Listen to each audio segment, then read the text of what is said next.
सामईन कराम, आप सुन रहे हैं मलिक सफदर हयात की तफ्तीशी कहानियों के सिलसिले में एक दिलचस्प कहानी जिसका नाम है नामुराद। मुझे उम्मीद है आपको मेरी ये काविश पसंद आएगी। आपने अगर अभी तक मेरा चैनल माय वॉइस सब्सक्राइब नहीं किया तो अभी मेरे चैनल को सब्सक्राइब करके बेल नोटिफिकेशन ऑन कर लीजिए ताकि आने वाली हर नई कहानी की इत्तला बर वक्त आप तक पहुंच सके। क़याम पाकिस्तान को अभी ज़्यादा अरसा नहीं गुजरा था। मुझे अच्छी तरह से याद है वो रमज़ान का आखिरी अशरा था। ताक रातों में शब बेदारी का सिलसिला जारी था। मस्जिदें आबाद और लोगों के दिल खुशियों से मामूर थे। वो इस माह मुबारक की रहमतों और फजीलतों से भरपूर इस्तफ़ादा कर रहे थे, मगर कुछ बदबख्त ऐसे भी थे जो इस ज़री मौके से फ़ायदा उठाने के बजाय अपने नामाए आमाल की स्याही को मज़ीद गहरा करने में मसरूफ़ थे। उस रोज़ सुबह ही से मेरी तबीयत नासाज थी। मैं थाने से भी जल्दी उठाया था और तरावी की अदायगी के लिए मस्जिद में नहीं जा सका था। इशा की नमाज के बाद मैं अपने क्वार्टर में बिस्तर पर लेटा आराम कर रहा था कि दरवाजे पर होने वाली दस्तक ने मुझे चौंका दिया।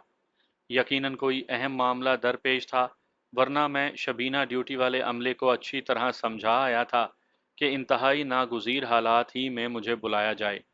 इस वक्त भी मुझे अच्छा खासा बुखार था। मैंने बिस्तर छोड़ा और सेहन को अबूर करके अपने क्वार्टर का बैरूनी दरवाज़ा खोल दिया। सामने हवालदार खड़ा था। उसके चेहरे पर परेशानी झलक रही थी। मैंने सवालिया नज़रों से उसे देखा और पूछा, क्या बात है सूबे खान? वो बोला, आपको बेआराम करने के लिए माजरत चाहता हूँ मलिक साहब, लेकिन मामला ही कुछ ऐसा है कि आपको चलना होगा। ऐसा क्या हो गया? मैंने इस्तफसार किया। वो बोला, मोहल्ला बख्ते वाला में डकैती की वारदात हो रही है। डकैती की वारदात हो रही है? मैंने हैरत में कहा, तुम कहना क्या चाहते हो सूबे खान? वारदात हो रही है, इससे क्या मुराद है? जनाब मलिक साहब, मेरी तो खुद समझ में नहीं आ रहा। हवालदार सूबे खान उलझन आमेज लहजे में बोला, उधर थाने में एक बंदे ने इत्तला दी है कि उसके पड़ोस में डकैती हो रही है। ये मोहल्ला बख्ते वाला से आया है। आप कहें तो मैं फजल दीन नामी उस शख्स को यहीं आपके पास ले आता हूँ। मैं अपनी ख़राब तबीयत को चश्मे ज़दन में भूल गया था। महल्ला बख्ते वाला मेरे थाने से ज़्यादा दूर नहीं था। मैंने हवालदार से पूछा, फजल दीन ने अपने घर का पता क्या बताया है? हवालदार ने मुझे मज़कूरा एड्रेस समझा दिया। वो गली मेरी देखी हुई थी। मैं पहले भी एक दो मरतबा उस तरफ जा चुका था। मैंने हवालदार को मुखातिब करते हुए कहा, तुम फौरन दो सिपाहियों को साथ लेकर मौका वारदात पर पहुंचो। मैं भी तैयार होकर तुम्हारे पीछे ही आ रहा हूँ। सूबे खान जाने लगा तो मैंने कहा, और हाँ, अगर तुम चाहो तो ज़्यादा सिपाहियों को ले जाओ। पता नहीं वहाँ क्या सूरत हाल पेश आ जाए। ज़रा होशियारी से हर कदम उठाना। डाकुओं का कुछ भरोसा नहीं होता। जब उनकी जान को खतरा दरपेश हो तो वो घर के अफराद को यरगमाल बनाने की भी कोशिश करते हैं, और बाज़ औक़ात तो एक आध बंदा फड़काने से भी गुरेज नहीं करते। जो लोग बरकतों और रहमतों वाले इस मुकद्दस महीने में डकैती जैसे मकरूह फेल से बाज नहीं रह सके, उनसे कुछ भी बईद नहीं। आप फिक्र ना करें जनाब, मैं बहुत एहतियात से काम लूँगा, उसने कहा और रुखसत हो गया। हवालदार के जाने के बाद मैंने जल्दी जल्दी अपनी वर्दी पहनी, सर्विस रिवॉल्वर को हॉलिस्टर में उड़सा और बख्ते वाला जाने के लिए रवाना होने से पहले थाने में झांक लिया। मुझ पर नज़र पड़ते ही एएसआई असलम बाजवा ने मुझे सलूट किया और मुअद्दब लहजे में बताया, मलिक साहब, आपके हुक्म के बामौजब जब हवालदार चार सिपाहियों के साथ बख्ते वाला जा चुका है, आपकी तबीयत ठीक नहीं है। अगर आपकी इजाज़त हो तो मैं भी आपके साथ चलूं? अरे यार, ये बुखार बुखार क्या अहमियत रखता है, मैं थाने से बाहर निकल आया। तुम थाने में ही रुको, मैं अभी उन डाकुओं को आहनी जेवर पहनाकर थाने ला रहा हूँ। फिक्र की कोई बात नहीं, मैं बिल्कुल फिट हूँ। एएसआई ने बहस मुनासिब न समझी और वापस थाने की इमारत की तरफ चला गया। कुछ ही देर के बाद मैं मोहल्ला बख्ते वाला में मौजूद था, लेकिन उस वक्त तक बसात लिपट चुकी थी। बल्कि ये कहा जाए तो ज़्यादा मुनासिब होगा कि जब हवालदार चार सिपाहियों को लेकर जाए वारदात पर पहुंचा, उस वक्त तक डाकू अपना काम करके वहां से 9-2-11 हो चुके थे। मैं जब मज़कूरा मकान पर पहुंचा तो एक रूह फरसा खबर मेरी मुंतज़िर थी। डाकू अपना काम तो कर ही गए थे, लेकिन जाते जाते उस घर की एक जवान लड़की को भी उठा कर ले गए थे। सफिया नामी मज़कूरा लड़की की उम्र 18 साल के लगभग थी और ईद के बाद उसकी शादी होने वाली थी।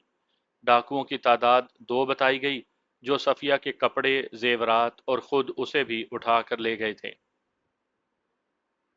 वो दोनों घोड़ों पर वहां पहुंचे थे जिन्हें उन्होंने मकान के अकब में बांध रखा था।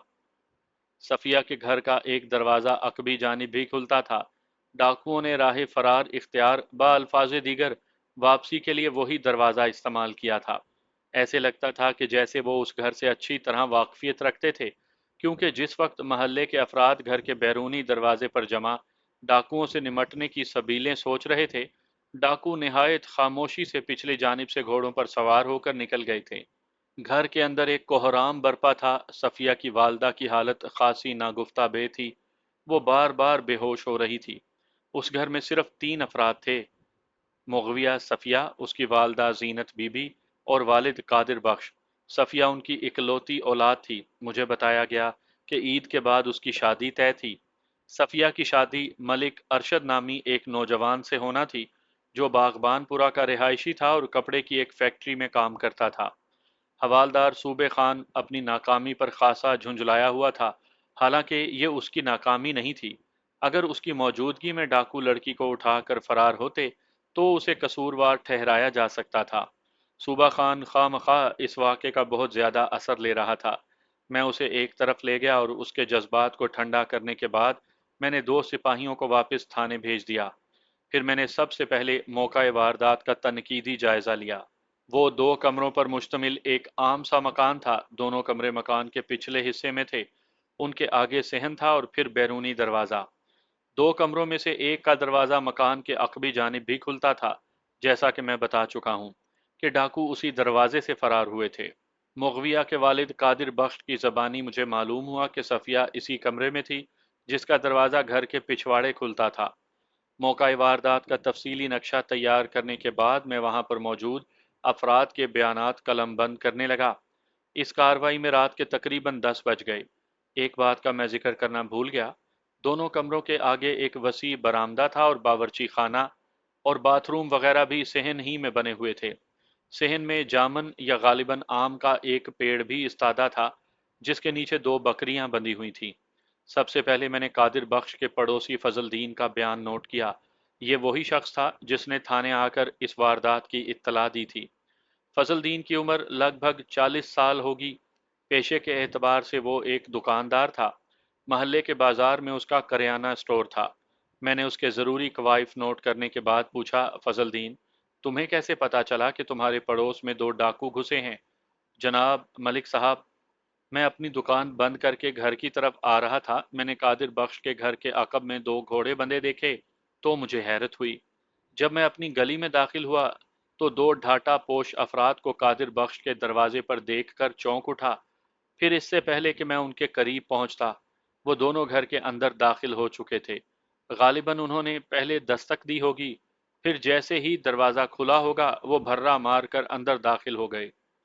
मैंने पूछा, उसके बाद तुम फौरन थाने चले आए हमें इत्तला देने? नहीं जनाब, मैं फौरन तो नहीं आया, बल्कि मैंने पहले अपने तौर पर तस्दीक करने की कोशिश की। क्या मतलब? फजल दीन ने बताया, मलिक साहब, मैं उन दोनों को देखकर शक में मुब्तला हो गया था। अगर उनके चेहरों पर ढाटे ना लगे होते तो शायद मेरा उस तरफ ध्यान भी ना जाता, लेकिन वो जिस हुलिये और पुर इसरार अंदाज में कादर बख्श के घर के अंदर दाखिल हुए थे, उसने मुझे बहुत कुछ सोचने पर मजबूर कर दिया था। और फजलदीन का बयान तुलानी होने लगा तो मैंने कथा कलामी करते हुए पूछा, फिर तुमने किस तरह तस्दीक की? मैंने फौरन अपनी बीवी को इस बारे में बताया। फजलदीन ने तफसील में जाते हुए कहा, रजिया बेगम ने पूरी तवज्जो से मेरी बात सुनी, फिर मेरे शक की तायद करते हुए बोली, तुम जाओ और पता करके आओ कि आखिर मामला क्या है। मैंने रजिया से कहा कि वो जाए और जीनत से मालूम करे, लेकिन उसने बताया कि जीनत से आजकल उसकी बोलचाल बंद है। अपने घर में बस हम दोनों ही जी हैं। मेरी कोई औलाद नहीं। अपने तजस्सुस के हाथों मजबूर होकर मैं घर से निकला और कादिर बख्श के दरवाजे पर हल्की सी दस्तक दी। जब कोई जवाब न मिला तो मैंने कदरे तेज आवाज में दरवाजा बजाया। थोड़ी ही देर के बाद कादिर बख्श की आवाज मेरी समात से टकराई। कौन है? अंदाज राजदाराना था। मैंने कहा, यह मैं हूँ कादिर, फजलदीन तुम्हारा पड़ोसी। हाँ फजलदीन, क्या बात है? कादिर बख्श ने दरवाज़ा खोले बगैर इस्तफसार किया। मेरे शक में मजीद इजाफा हो गया। असूली तौर पर मेरी दस्तक के जवाब में कादिर को दरवाज़ा खोल देना चाहिए था जैसा कि पहले होता था, लेकिन इस वक्त वो अंदर ही से सवाल जवाब कर रहा था। मैंने कहा, कादिर बख्श यार दरवाज़ा तो खोलो, मैंने तुमसे कुछ ज़रूरी बात करनी है। अंदर खामोशी रही। चंद लम्हों के बाद कादिर की आवाज़ आई, फजलदीन आज मैं बहुत थका हुआ हूँ। कल सुबह तुम्हारी दुकान से होता हुआ जाऊंगा, फिर जितनी जी चाहे बातें कर लेना। अब तो मैं सोने जा रहा हूँ। कादिर का गुरेज मेरे तजस्सुस को भड़का रहा था। मैंने कहा, यार तुम खैरियत से तो हो ना? हाँ, मैं तो बिल्कुल ठीक ठाक हूँ। मैंने थोड़ी देर पहले तुम्हारे घर में दो अजनबी अफराद को दाखिल होते हुए देखा था। मैंने दानिस्ता ढाटा पोश अफराद के बजाय अजनबी अफराद का लफ्ज़ इस्तेमाल किया था। तुम खैर खैरियत से तो हो ना? चंद लम्हों तक अंदर खामोशी रही, जैसे कादिर जवाब देने से पहले सोच रहा हो। फिर उसकी आवाज़ आई, यार फजल दीन, तुम खामखा परेशान हो रहे हो। जिन दो अफराद को तुमने देखा है वो मेरे मेहमान हैं, ख्याली से आए हैं। तुम परेशान ना हो, मैं बिल्कुल खैरियत से हूँ। और हाँ, सुबह हमारी मुलाकात तुम्हारी दुकान पर होगी। उसके बाद घर के अंदर मुझे कदमों की आवाज़ सुनाई दी। मैंने बगौर सुना, वो एक से ज़्यादा अफराद के चलने की आवाज़ थी। कम अज़ कम दो अफराद। हर गुज़रते लम्हे के साथ मेरे शक में इजाफा हो रहा था। यकीनन उस वक्त दरवाजे के पीछे कादिर बख्श के साथ और कोई भी था, और उसी की हिदायत के मुताबिक कादिर ने मेरे सवालों के जवाब दिए थे। फजलदीन ने अपनी बात ख़त्म करके खामोशी इख्तियार की तो मैंने पूछा, उसके बाद तुमने क्या किया? वो बोला, मैंने घर जाकर अपनी बीवी को सारी सूरत हाल बताई। फिर उसी के मशवरे पर मैं इस पुरस्रार वाक़े की इत्तला देने थाने चला गया। मैंने कहा, फजलदीन, तुमने थाने आने के बजाय किसी और महल्लेदार को इस वाक़े के बारे में क्यों नहीं बताया? उस वक्त जो मेरी समझ में आया मैंने कर दिया। क्या मैंने कोई गलती की थानेदार साहब? नहीं, मेरा ये मतलब नहीं। मैंने मज़ीद दो चार सवाल करने के बाद फजलदीन को फारिग कर दिया और मुग़विया के वालिद कादिर बख्श को कमरे में बुला लिया। एक बात की मैं वजाहत कर दूं कि जब मौके के गवाहों के बयानात नोट किए जाते हैं तो एक वक्त में सिर्फ एक ही फ़र्द से सवाल जवाब किए जाते हैं। उस रात मैंने कोई आधे दर्जन अफराद से पूछताछ की थी, लेकिन सबसे ज़्यादा अहमियत तीन अफराद की थी, यानी फजलदीन, कादिर बख्श और मुग़विया की वालदा ज़ीनत बीबी। मैं उन्हीं का जिक्र करूंगा। मैं इस वक्त उसी कमरे में बैठा था जहां से सफ़िया को अगवा किया गया था। मैंने कहा, कादिर बख्श, मुझे इस अफसोसनाक वाक़े से दिली रंज है। मैं जल्द अज जल्द तुम्हारी बेटी को ढूंढ निकालने की कोशिश करूंगा, लेकिन इसके लिए मुझे तुम्हारे भरपूर ताउन की ज़रूरत है। मैं हर किस्म के ताउन के लिए तैयार हूँ जनाब, वो गुलूगीर आवाज़ में बोला। कादिर बख्श, वो दोनों ढाटा पोश कौन थे? मैं नहीं जानता जनाब कि वो कौन थे, वो दुखी लहजे में बोला। उन्होंने जिस तरह अपने चेहरों को गहरे ढाटों में छुपा रखा था, इससे उनकी शनाख्त करना नामुमकिन था। हाँ, अलबत्ता एक बात मैं आपको बताता चलूं, उनमें से एक का कद गैर मामूली बड़ा और दूसरे का गैर मामूली छोटा था। यूं समझ लें कि अगर एक 7 फुट का था तो दूसरा 4.5 फुट का होगा। मैंने पूछा, उनकी दस्तक के जवाब में दरवाज़ा तुमने खोला था? नहीं जनाब, मैं तो उस वक्त बाथरूम में था। दरवाज़ा मेरी बीवी जीनत ने खोला था। वो जीनत को धक्का देते हुए घर के अंदर घुस आए और अंदर आते ही दरवाजे को बंद करके कुंडी चढ़ा दी। मैं जब बाथरूम से निकला तो वो दोनों बंदूकों के साए में सफ़िया और जीनत को कवर किए हुए थे, इसी कमरे में। फिर उन्होंने मुझ पर बंदूक तानते हुए लाइन हाजिर कर दिया। उसके बाद क्या हुआ? उसके बाद उन्होंने बंदूकों के जोर पर सफ़िया के तमाम कीमती कपड़े और जेवरात हमसे हासिल कर लिए। उन्होंने ख़ास तौर पर सफ़िया की शादी का हवाला दिया था और कहा था कि इस घर में काफ़ी माल होगा। हम यही समझे कि वो महज डाकू हैं और जेवरात और नकदी लेकर हमारी जान बख्श देंगे, मगर वो तो जाते वक्त हमारी इकलौती और लाडली बेटी को भी ले गए। अब हम लड़के वालों को क्या मुंह दिखाएंगे? मैंने पूछा, वो नकदी कितनी लेकर गए थे? 5,000 रुपए, कादिर बख्श ने जवाब दिया। मैंने पूछा, कादिर बख्श, इतनी बड़ी रकम तुमने घर में क्यों रखी थी? वो बोला, मेरी तो एक ही बेटी है मलिक साहब, मैं उसकी शादी बड़ी धूमधाम से करना चाहता था। मैंने पूछा, कादिर बख्श, जब तुम्हारा पड़ोसी फजल दीन तुम्हारे दरवाजे पर आया था तो तुमने दरवाज़ा क्यों नहीं खोला था? कैसे खोलता दरवाज़ा जनाब, वो बेचारगी से बोला। एक डाकू ने बंदूक की नाल मेरी पीठ पर ठोक रखी थी, उस लंबू ने। मैं वही कुछ करता रहा जिसके लिए वो हिदायत देता रहा। मैंने मजीद पूछा, कादिर बख्श, तुम्हारा जरिया आमदनी क्या है? जनाब, मैं लकड़ी के काम का माहिर हूँ। फर्नीचर और दूसरी सजावट की चीज़ें खुद बनाता हूँ। दूसरा कमरा निहायत ही उम्दा और दीदा ज़ेब किस्म के फर्नीचर से भरा था। ये मैंने सफ़िया को देने के लिए खसूसी तौर पर तैयार किया था, मगर अब तो सफ़िया ही नहीं है। वो ज़ालिम ले गए मेरी बच्ची को। उसकी आवाज़ रुंध गई थी। मैंने तसल्ली दी, फिक्र ना करो कादिर बख्श, मैं जल्द अज जल्द तुम्हारी बेटी को बाजियाब कर लूंगा। तुम उन दोनों डाकुओं के बारे में छोटी से छोटी बात भी मुझे बताओ, हर वो बात जिससे उनका सुराग लगाया जा सके। जो कुछ मालूम था वो मैंने आपको बता दिया है जनाब। इससे ज्यादा मैं और कुछ नहीं जानता। मैंने पूछा, तुम्हारी किसी से दुश्मनी तो नहीं थी? ये क्या कह रहे हैं जनाब? मेरा मतलब है, ये काम किसी दुश्मन का भी तो हो सकता है। मेरा तो कोई दुश्मन नहीं जनाब। मैंने ना तो किसी से दोस्ती पाल रखी है और ना ही दुश्मनी। आज तक तो किसी से मेरी तल्ख कलामी भी नहीं हुई, लड़ाई झगड़ा तो दूर की बात। अगर तुम्हारी किसी से दुश्मनी नहीं तो फिर ये दोनों अफराद कौन हो सकते हैं? और उन्हें ये कैसे मालूम हुआ कि तुमने बेटी की शादी के लिए कीमती जोड़े और जेवरात भी तैयार करवा रखे थे? जनाब, ये बात कोई ढकी छुपी तो है नहीं कि ईद उल फितर के बाद सफिया की शादी होने वाली है। मैंने कहा, कादिर बख्श, अमूमन देखने में यह आया है कि ऐसी वारदातों में डाकू सिर्फ कीमती सामान, जेवरात और नकदी लेकर जाते हैं, लड़कियों को अगवा नहीं करते। मैं क्या कह सकता हूँ जनाब? मैंने पूछा, कादिर बख्श, सुना है कि एक अरशद मलिक नामी नौजवान से मुगविया की शादी होने वाली थी, जो बागबानपुरा में रहता है और कपड़े की किसी फैक्ट्री में काम करता है। जी, आपने ठीक सुना है। अरशद मेरी बड़ी साली का लड़का है, यानी सफिया का खालाजाद है। मैंने पूछा, मुगविया का अरशद से रिश्ता तय हुए कितना अरसा हुआ? तकरीबन 6 माह हो गए हैं जनाब। गोया यह रिश्ता दोनों घरों की रजामंदी से हुआ था। जी बिल्कुल। इस रिश्ते में दोनों तरफ की मर्जी शामिल थी। क्या लड़का और लड़की भी राजी थे इस रिश्ते के लिए? जी हाँ, वो दोनों भी इस रिश्ते से खुश थे। क्या तुमने बाकायदा सफिया से उसकी मर्जी मालूम की थी? पता नहीं आप कैसी बातें कर रहे हैं। मैं ये बातें एक ख़ास मकसद के तहत कर रहा हूँ, मैंने वजाहत की।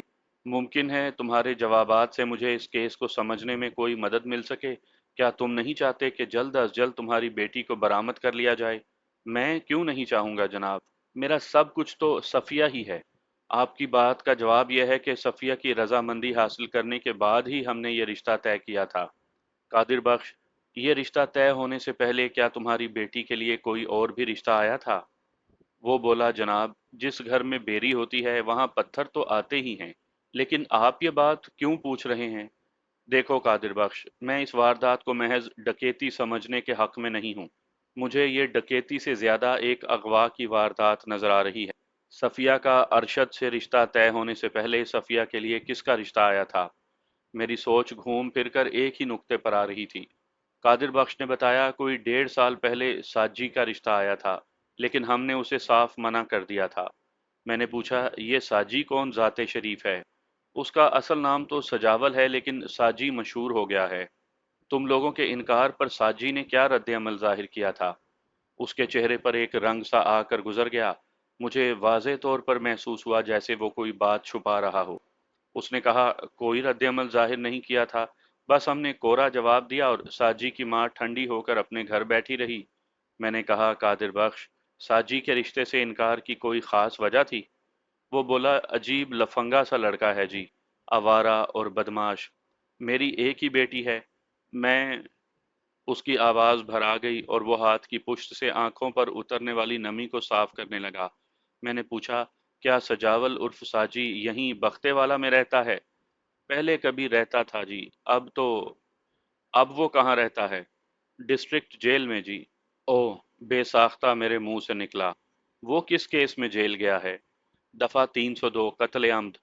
मैंने पूछा, साजी ने किसको कत्ल किया है? था जी कोई बदनसीब राहगीर। बुरी सोबत ने ये रंग तो दिखाना ही था। बाप के इंतकाल के बाद माँ बेटे को खुली छुट्टी मिल गई थी। वो तो अच्छा हुआ मरहूम अब्दुल गनी अपने पीछे 25 एकड़ अराजी छोड़ गया। उसकी आमदनी पर पल रहे हैं 4 अफराद।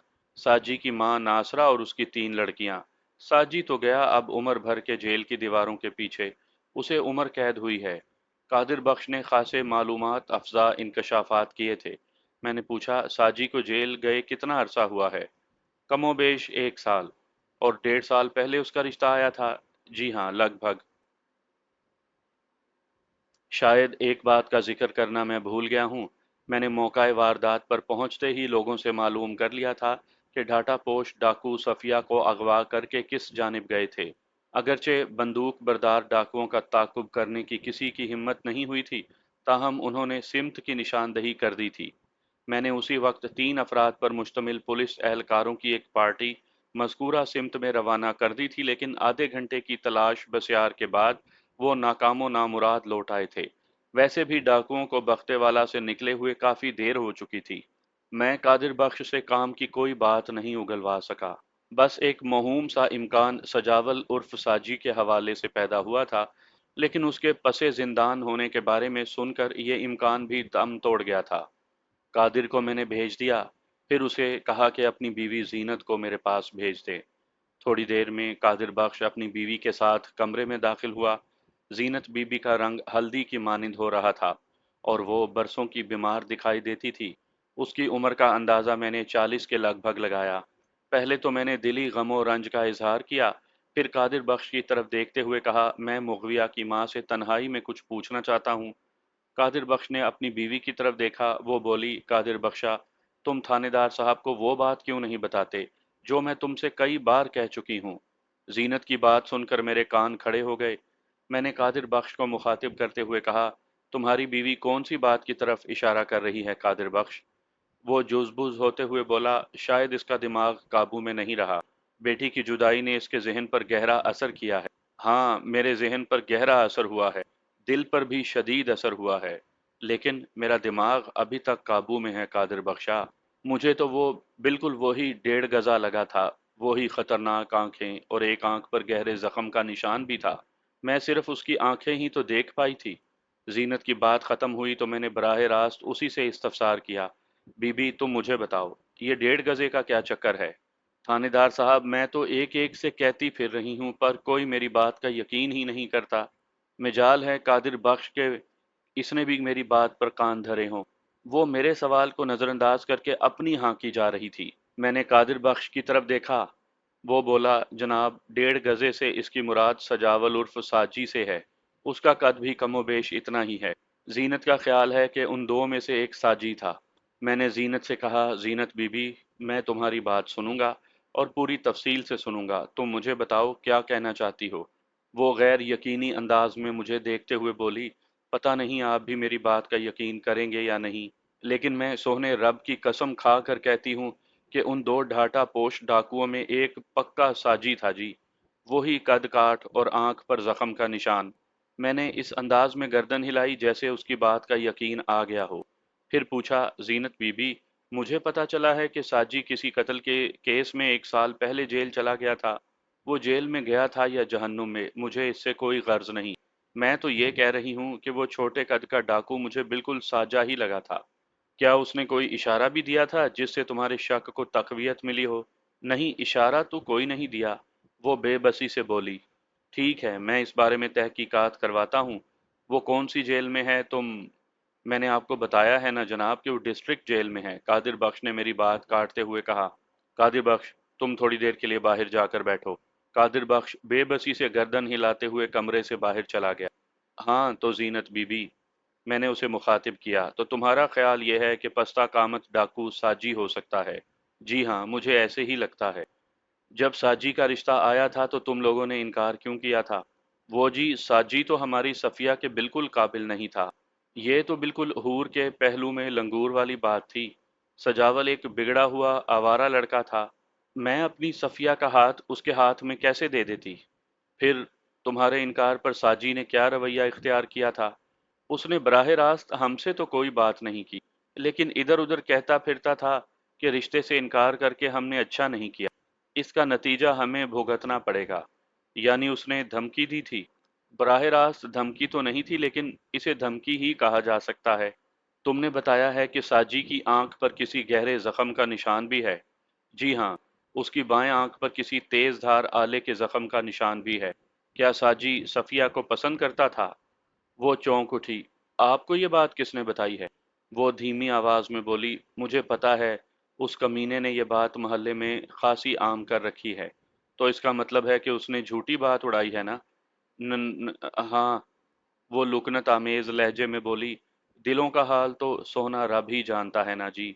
मुझे वाज़ेह महसूस हुआ कि उसने कोई बात कहते कहते ज़बान रोक ली थी। मैंने कहा, ज़ीनत बीबी, दिलों का हाल तो बेशक खुदा ही जानता है, लेकिन जो हाल इंसानों को मालूम हो, उसकी कानून से पर्दापोशी नुकसानदेह साबित हो सकती है। अगर तुम ताउन नहीं करोगी तो फिर मैं तुम्हारी कोई मदद नहीं कर सकूंगा।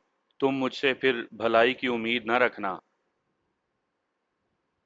वो सहमी हुई नज़रों से मुझे देखने लगी, फिर बोली, ऐसा तो ना कहें थानेदार साहब।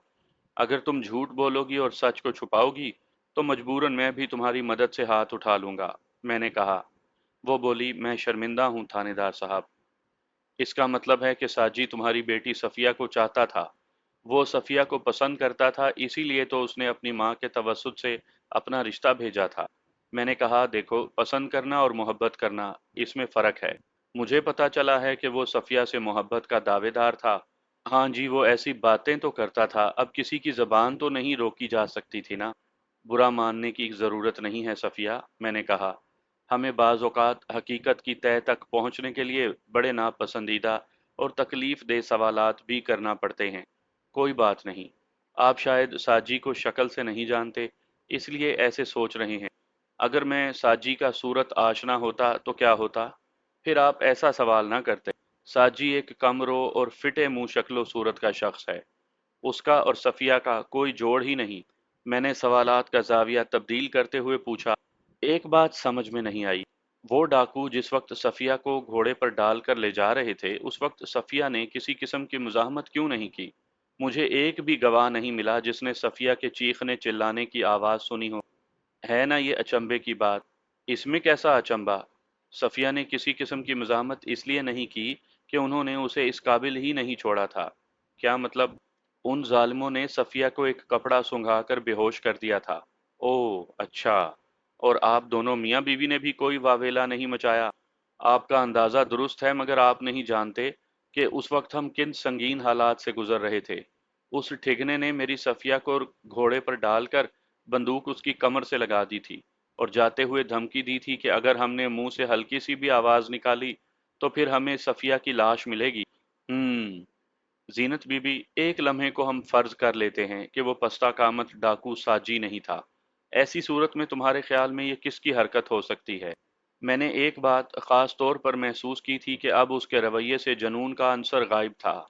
मैंने जीनत बीबी को किसी गहरी सोच में गलतां देखा तो कहा, बीबी, मेरे पूछने का मकसद ये था कि आया ये वारदात किसी पुरानी दुश्मनी के नतीजे में तो नहीं की गई?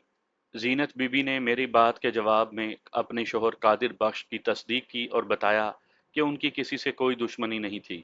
मैंने मजीद दो चार सवालात के बाद उसे फारिग कर दिया और फिर कादिर बख्श को अंदर कमरे में बुला लिया।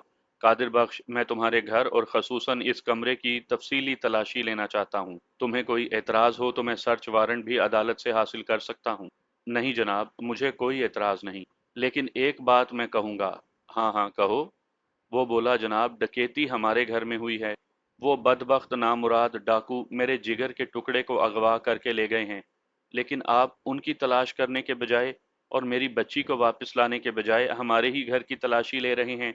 ये तो सरासर नाइंसाफ़ी होगी। दरअसल बात यह है कादिर बख्श कि बाज़ औक़ात बहुत मामूली सी चीज़ बहुत मुश्किल और पेचीदा केस को हल करने का सबब बन जाती है। मुमकिन है ऐसी कोई चीज़ मुझे तुम्हारे घर से मिल जाए। और जहाँ तक डाकुओं के ताक़ुब करने की बात है, तो मैंने तुम्हारे सामने इस सिलसिले में एक पुलिस पार्टी रवाना की थी, जो नाकाम आई है। जानते हो क्यों?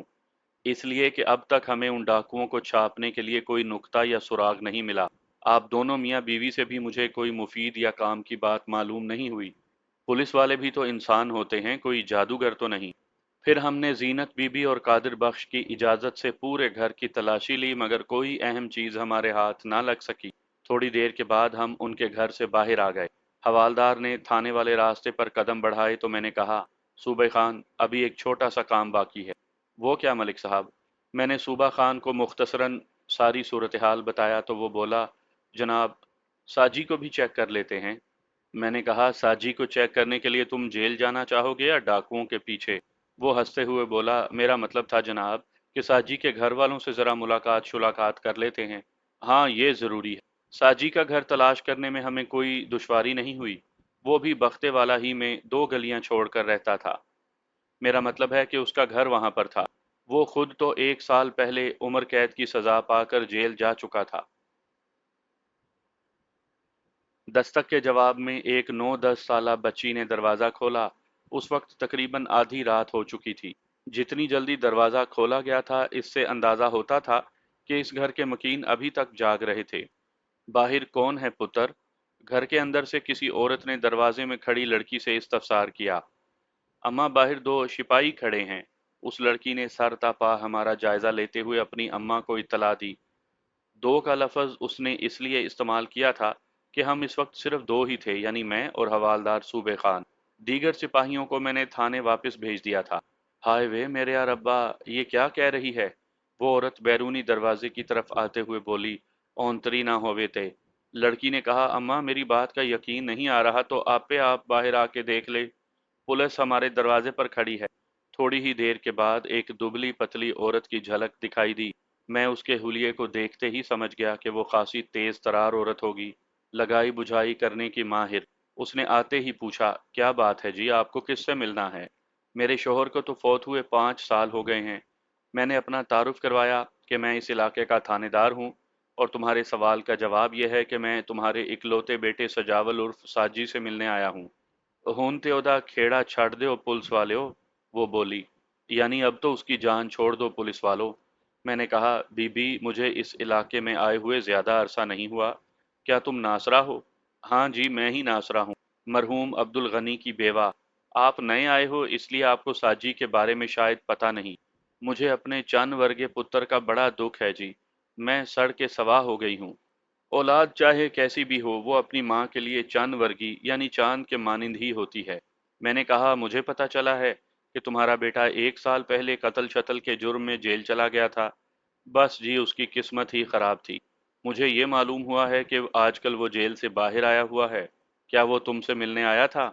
आपको ये बात यकीनन उसी पप्पे कुटनी ने बताई होगी। मैंने ला इल्मी का इजहार किया। तुम किसका जिक्र कर रही हो? मैं जीनत की बात कर रही हूँ जी। मैंने सुना है वो कहती फिर रही है कि उन 2 डाकुओं में से एक मेरा साजी भी था। वही मेरे बेटे की दुश्मन है। इसका मतलब है कि साजी जेल से बाहर नहीं आया। आप भी कमाल करते हैं थानेदार साहब। सजाए ता हयात का कैदी कैसे जेल से बाहर आ सकता है? यकीन तो मुझे भी नहीं आया था। मैं तो बस तस्दीक करने के लिए आपके दरवाजे तक आ गया हूँ।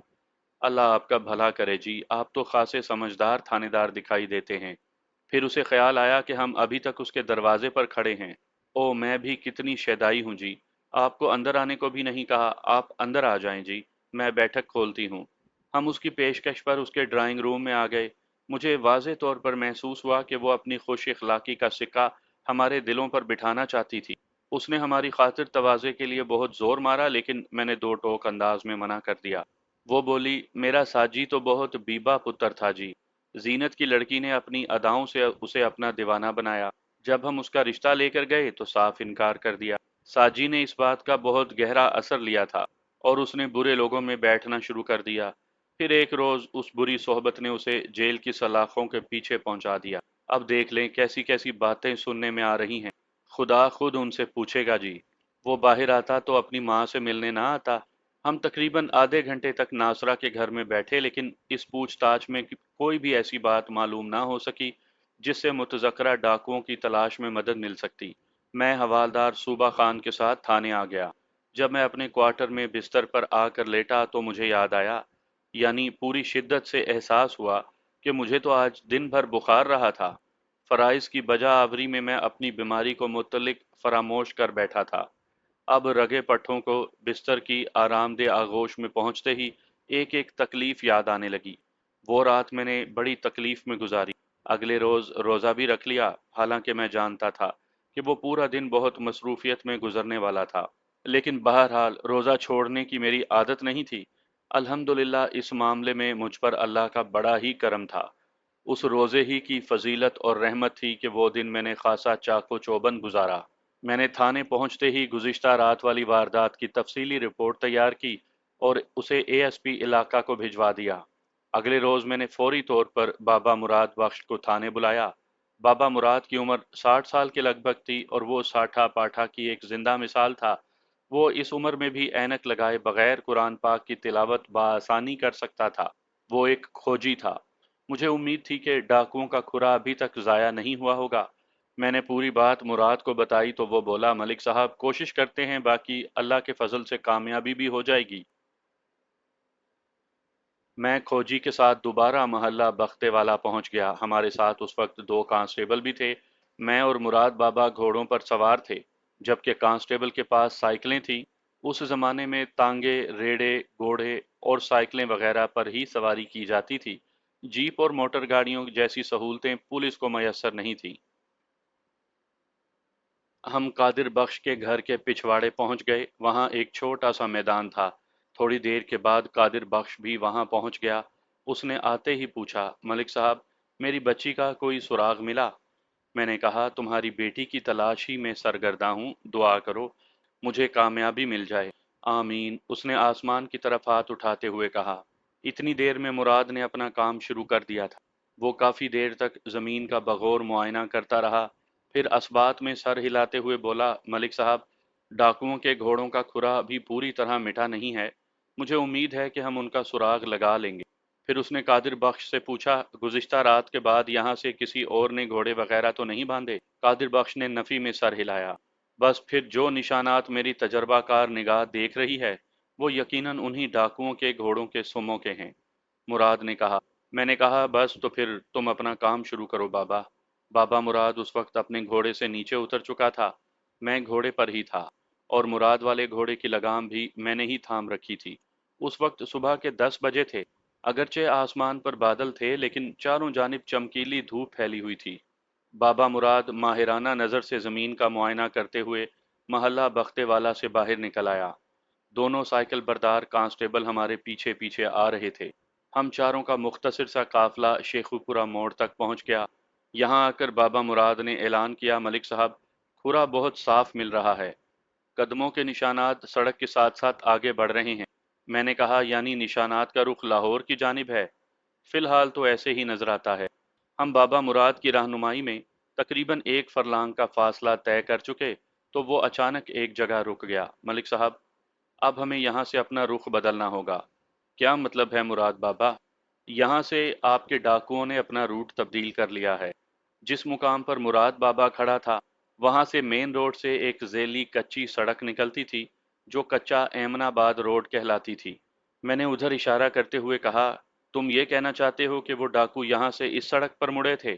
जी, मुझे पक्का यकीन है कि वो इसी सड़क पर मुड़े थे। घोड़ों का खुरा बड़ी वाज़ेह रहनुमाई कर रहा है। तो बस फिर देर किस बात की है? तुम आगे आगे और हम तुम्हारे पीछे पीछे।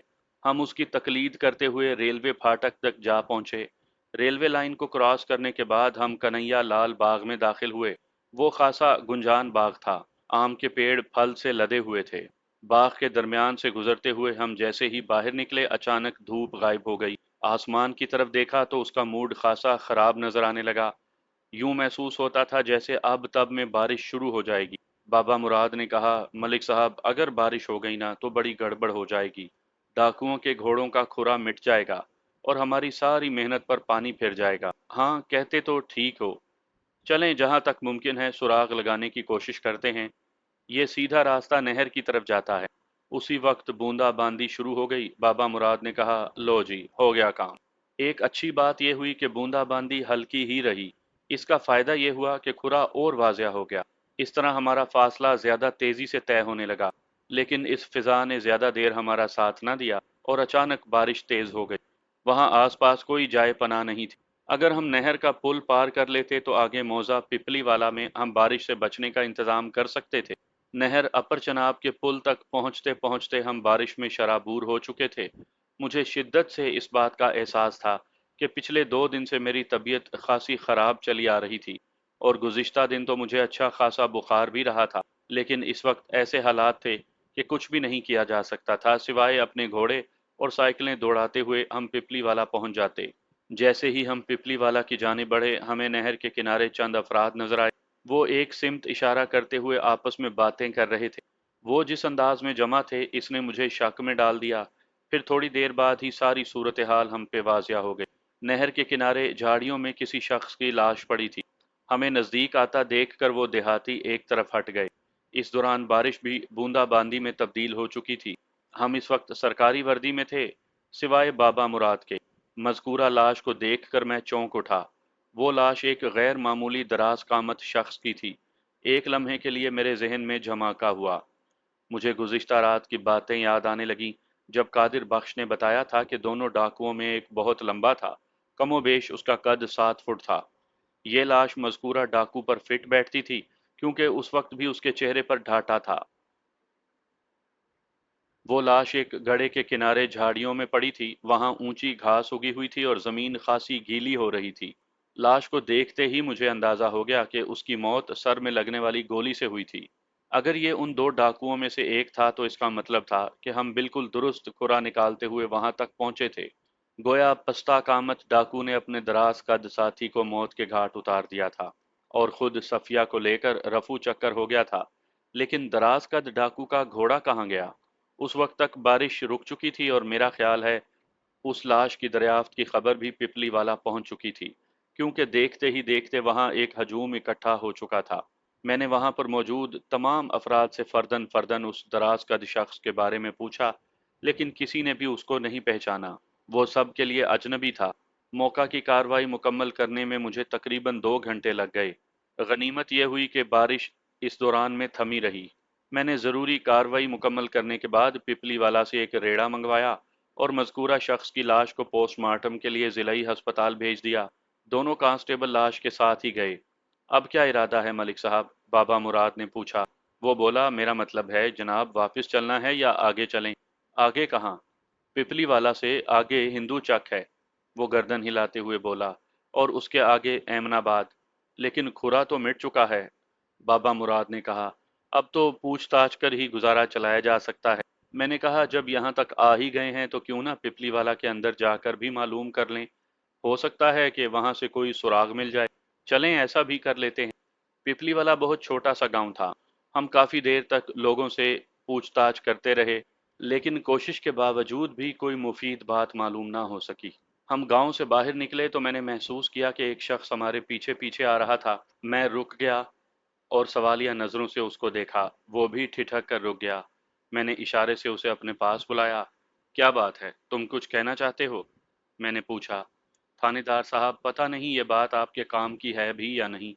इसका फैसला हम खुद कर लेंगे। मैंने कहा, तुम कहो जो कहना चाहते हो। जी, मैं आज सुबह कोटली गंडियां वाला से आ रहा था तो मैंने नहर के किनारे में एक तन्हा घोड़े को देखा था। अच्छा, तुम्हारा नाम क्या है और तन्हा घोड़े से तुम्हारी क्या मुराद है? वो बोला, जनाब मेरा नाम फजल करीम है, मैं पिपली वाला ही का रहने वाला हूँ। उधर कोटली गंडियां वाला में मेरी बहन रहती है। मैं एक रोज पहले उसी के पास गया था। वापसी पर मुझे वो घोड़ा नजर आया। तन्हा घोड़े से मेरी मुराद है कि उसके साथ सवार नहीं था। वो घोड़ा किसी जगह रुका था या चल रहा था? जनाब, वो आहिस्ता कदमों से चल रहा था। और उसका रुख किस जानिब था? वो कोटली गंडियां वाला की तरफ जा रहा था। तुमने उस घोड़े को रोकने की कोशिश नहीं की? उसने नफी में जवाब दिया। मैंने पूछा, और कोई गैर मामूली बात जानते हो? वो इससे ज्यादा और कुछ नहीं जानता था। मैंने उसे फारिग कर दिया। बाबा मुराद ने मुझे मुखातिब होते हुए कहा, मलिक साहब, आपका उस घोड़े के बारे में क्या ख्याल है? मैंने कहा, ज्यादा इम्कान तो इसी बात का है कि वो घोड़ा उस लंबू डाकू का हो सकता है जिसकी लाश हम जिलाई अस्पताल भिजवा चुके हैं। मेरा भी यही ख्याल है, बाबा मुराद बोला। यहाँ से नहर के किनारे किनारे या तो हम कोटली गंडियां वाले की तरफ जा सकते हैं या फिर दूसरी सिमत ख्याली की जानिब। अगर तो वो घोड़ा वाकई उस मकतूल डाकू का है तो उसने कोटली गंडियां वाली का रुख क्यों किया? ये बात काबिल गौर है। मैं उसकी बात की तह तक पहुंच गया। मैं समझ रहा हूं तुम किस जाविये से सोच रहे हो। चलो, तुम कहते हो तो हम गंडियां वाला की तरफ ही चलते हैं। हम अपने अपने घोड़ों को चलाते हुए कोटली गंडियां वाला की तरफ बढ़ने लगे। नहर के साथ साथ चलते हुए हम अपने मतलूबा गांव पहुंच गए।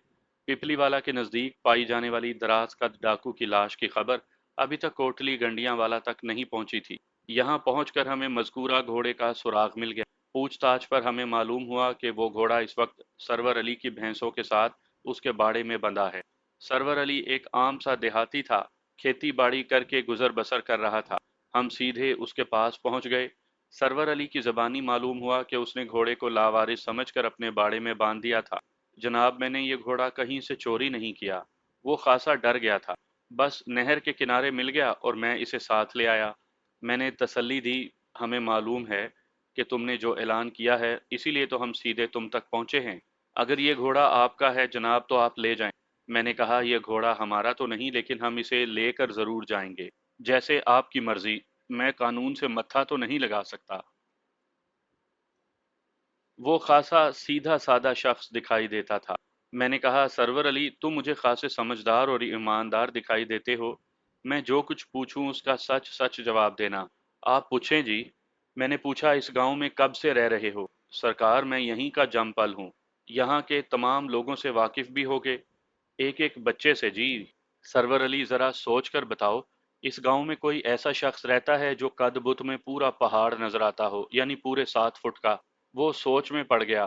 फिर बोला, सरकार, फुटों का हिसाब तो मैं नहीं लगा सकता, लेकिन इस गांव के सबसे ऊंचे लंबे आदमी को जानता हूँ। मलिक सरदार अली यहाँ के सबसे दराज कद आदमी हैं जनाब। क्या वो इस वक्त गांव में हैं? जी, होना तो चाहिए। वो सामने उनका डेरा है। हम सरवर अली की रहनुमाई में मलिक सरदार के डेरे पर पहुंच गए। मलिक सरदार वहां का एक आसूदा हाल जमींदार था। वो बड़े तपाक से मिला। उससे मिलकर मुझे अंदाजा हुआ कि वो एक माकूल आदमी था। उसका कद 6 फुट से निकलता हुआ था, यही कोई 2 इंच ऊपर होगा। उसने हमारी आमद की गर्जो गायत दरियाफ्त की। हमने उसे मुख्तसरन हालात बता दिए। उसने भरपूर ताउन का मुजाहरा करते हुए बताया, इस गांव में तो पिछले 30 साल से कोई ऐसा शख्स नहीं पाया गया जैसा हुलिया आपने बताया है। मैंने कहा, और उस पस्ता कामत डाकू के बारे में क्या ख्याल है? इतने छोटे कद का भी कोई आदमी मैंने आज तक यहाँ नहीं देखा। आप देख ही रहे हैं कि ये एक छोटा सा गांव है। मैंने कहा, दराज कद डाकू की लाश तो मैंने जिलाई अस्पताल पहुंचा दी है। मुझे पूरा यकीन है कि वो अपने पस्ता कामत साथी की गोली से हलाक हुआ है। अब मुझे उसी डाकू की तलाश है। आप चाहें तो इस गांव के घर घर की तलाशी ले लें। अगर यहाँ कोई ऐसा वाकया हुआ होता तो मुझे ज़रूर खबर होती। फिर आप तो बता रहे हैं कि वो डाकू बख्तेवाला से एक नौजवान लड़की को भी अगवा करके लाए हैं।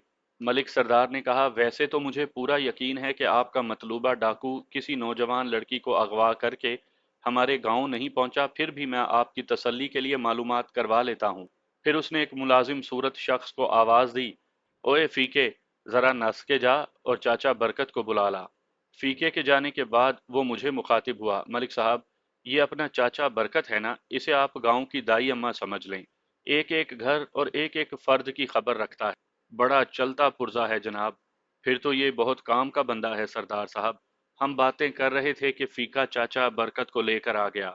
मुझ पर नजर पड़ते ही बरकत चौंका, लेकिन घबराया नहीं। वो सीधा मलिक सरदार के पास पहुंचा और कहा, जी मलिक साहब, आपने मुझे याद किया। बरकत एक सेहतमंद और अधेड़ उम्र शख्स था। मलिक सरदार अली ने मुख्तसरन उसे बताया कि हम किस सिलसिले में वहां गए थे। वो बोला, हमारे गांव में ऐसा कोई घुड़सवार डाकू नहीं पहुंचा जिसके साथ कोई नौजवान लड़की भी हो। वैसे मैंने आपको देखते ही पहचान लिया था। वो अब मुझसे मुखातिब था।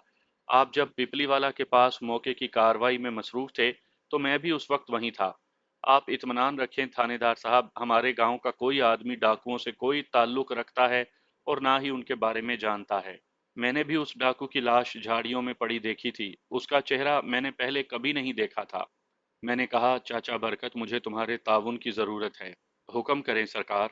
बरकत के बजाय मलिक सरदार अली ने कहा, आपसे ताउन करके हमें बड़ी खुशी होगी। मैंने कहा, मुझे शक है कि वो पस्ता कामत डाकू यहीं कहीं आसपास के किसी गांव में पनाह लेगा। बस उस पर नज़र रखने की ज़रूरत है। मलिक सरदार ने कहा, उसके हुलिये के बारे में कुछ बताएंगे जनाब? मैंने पहले सफ़िया का हुलिया बताया, जो मुझे मुगविया के बाप कादिर बख्श से तफसीलन मालूम हो चुका था। फिर पस्ता कामत डाकू के बारे में सिर्फ इतना ही बता सका कि उसकी बाएं आंख पर किसी गहरे जख्म का निशान है। ये बात मुझे जीनत बीबी की ज़बानी मालूम हुई थी। पूरी बात सुनने के बाद सरदार अली ने चाचा बरकत की तरफ देखा और सवालिया लहजे में दरियाफ्त किया, चाचा समझ गए हो ना? बड़ी चंगी तरह समझ गया मलिक साहब। मैं आले दवाले के पिंडों पर भी नज़र रखूंगा, आप फिक्र ही ना करें। मैंने कहा, मैं भी उन्हें हर गाड़ी गांव में ढूंढने की कोशिश तो करूंगा ही, लेकिन इसके साथ साथ आपका ताउन भी शामिल हाल रहा तो मुझे उम्मीद है कि बहुत जल्द कामयाबी हमारे कदम चूमेगी इंशाअल्लाह, मलिक सरदार ने तयक्कुन से कहा। मैं उठकर खड़ा हो गया। अब हम चलते हैं। ओ मलिक साहब, कुछ देर तो बैठें, अभी तो आपकी खातिरदारी भी करनी है। इसकी ज़रूरत नहीं मलिक साहब, मैंने मुस्कुराते हुए कहा। अल्लाह के फजलो करम से मैं रोज़े से हूँ।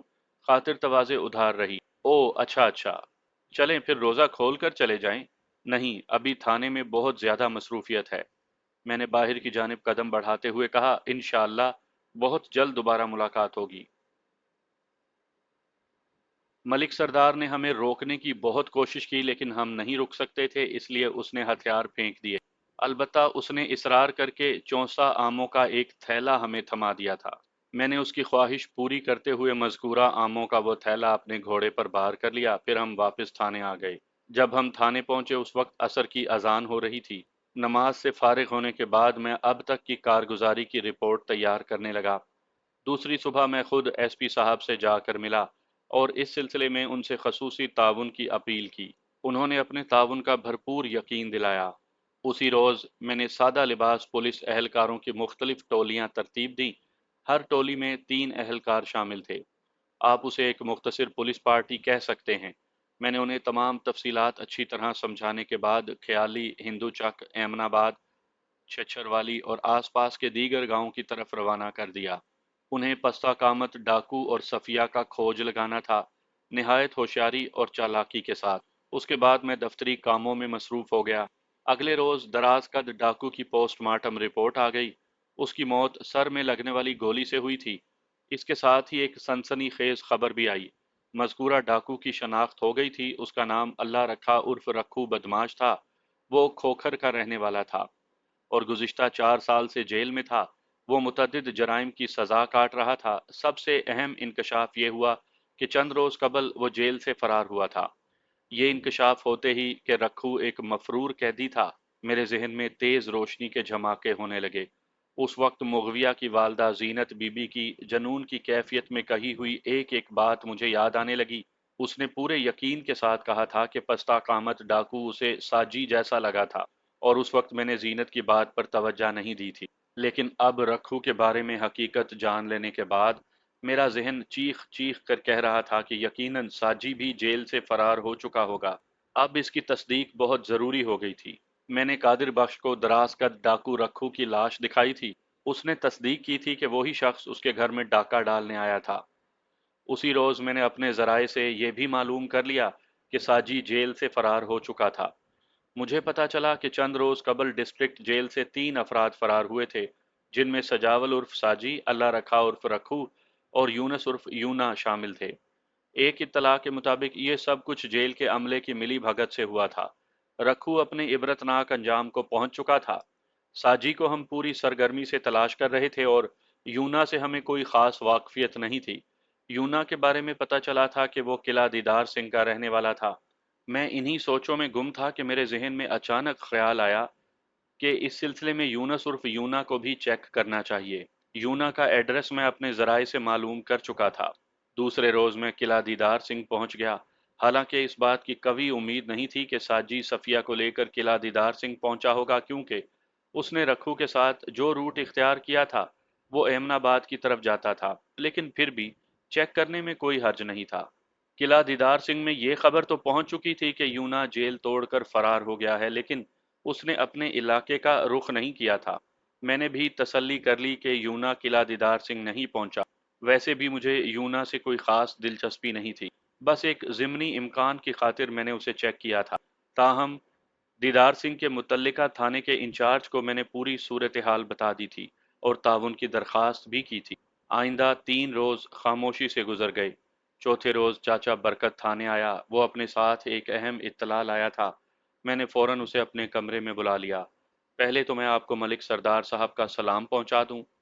वो आपको बहुत याद कर रहे थे। भाई वालेकुम अस्सलाम, मैंने मुस्कुराते हुए कहा और कुर्सी की जानिब इशारा किया ताकि चाचा बरकत बैठ जाए। हाँ चाचा बरकत, क्या इत्तला लाए हो? मलिक साहब, मौज़ा हिंदू चक के बारे में मैं आपको एक ख़ास खबर देने के लिए आया हूँ। मैं सुन रहा हूँ, मैंने कहा। तुम शुरू हो जाओ। बरकत ने बताया, मैंने अपने ज़राए से पता चलाया है कि कुछ रोज़ पहले हिंदू चक के एक डेरे पर कोई ढाटा पोश घुड़सवार आया था। उसके साथ एक नौजवान लड़की भी थी। उन्होंने वहाँ रात गुजारी थी। मैं सीधा होकर बैठ गया।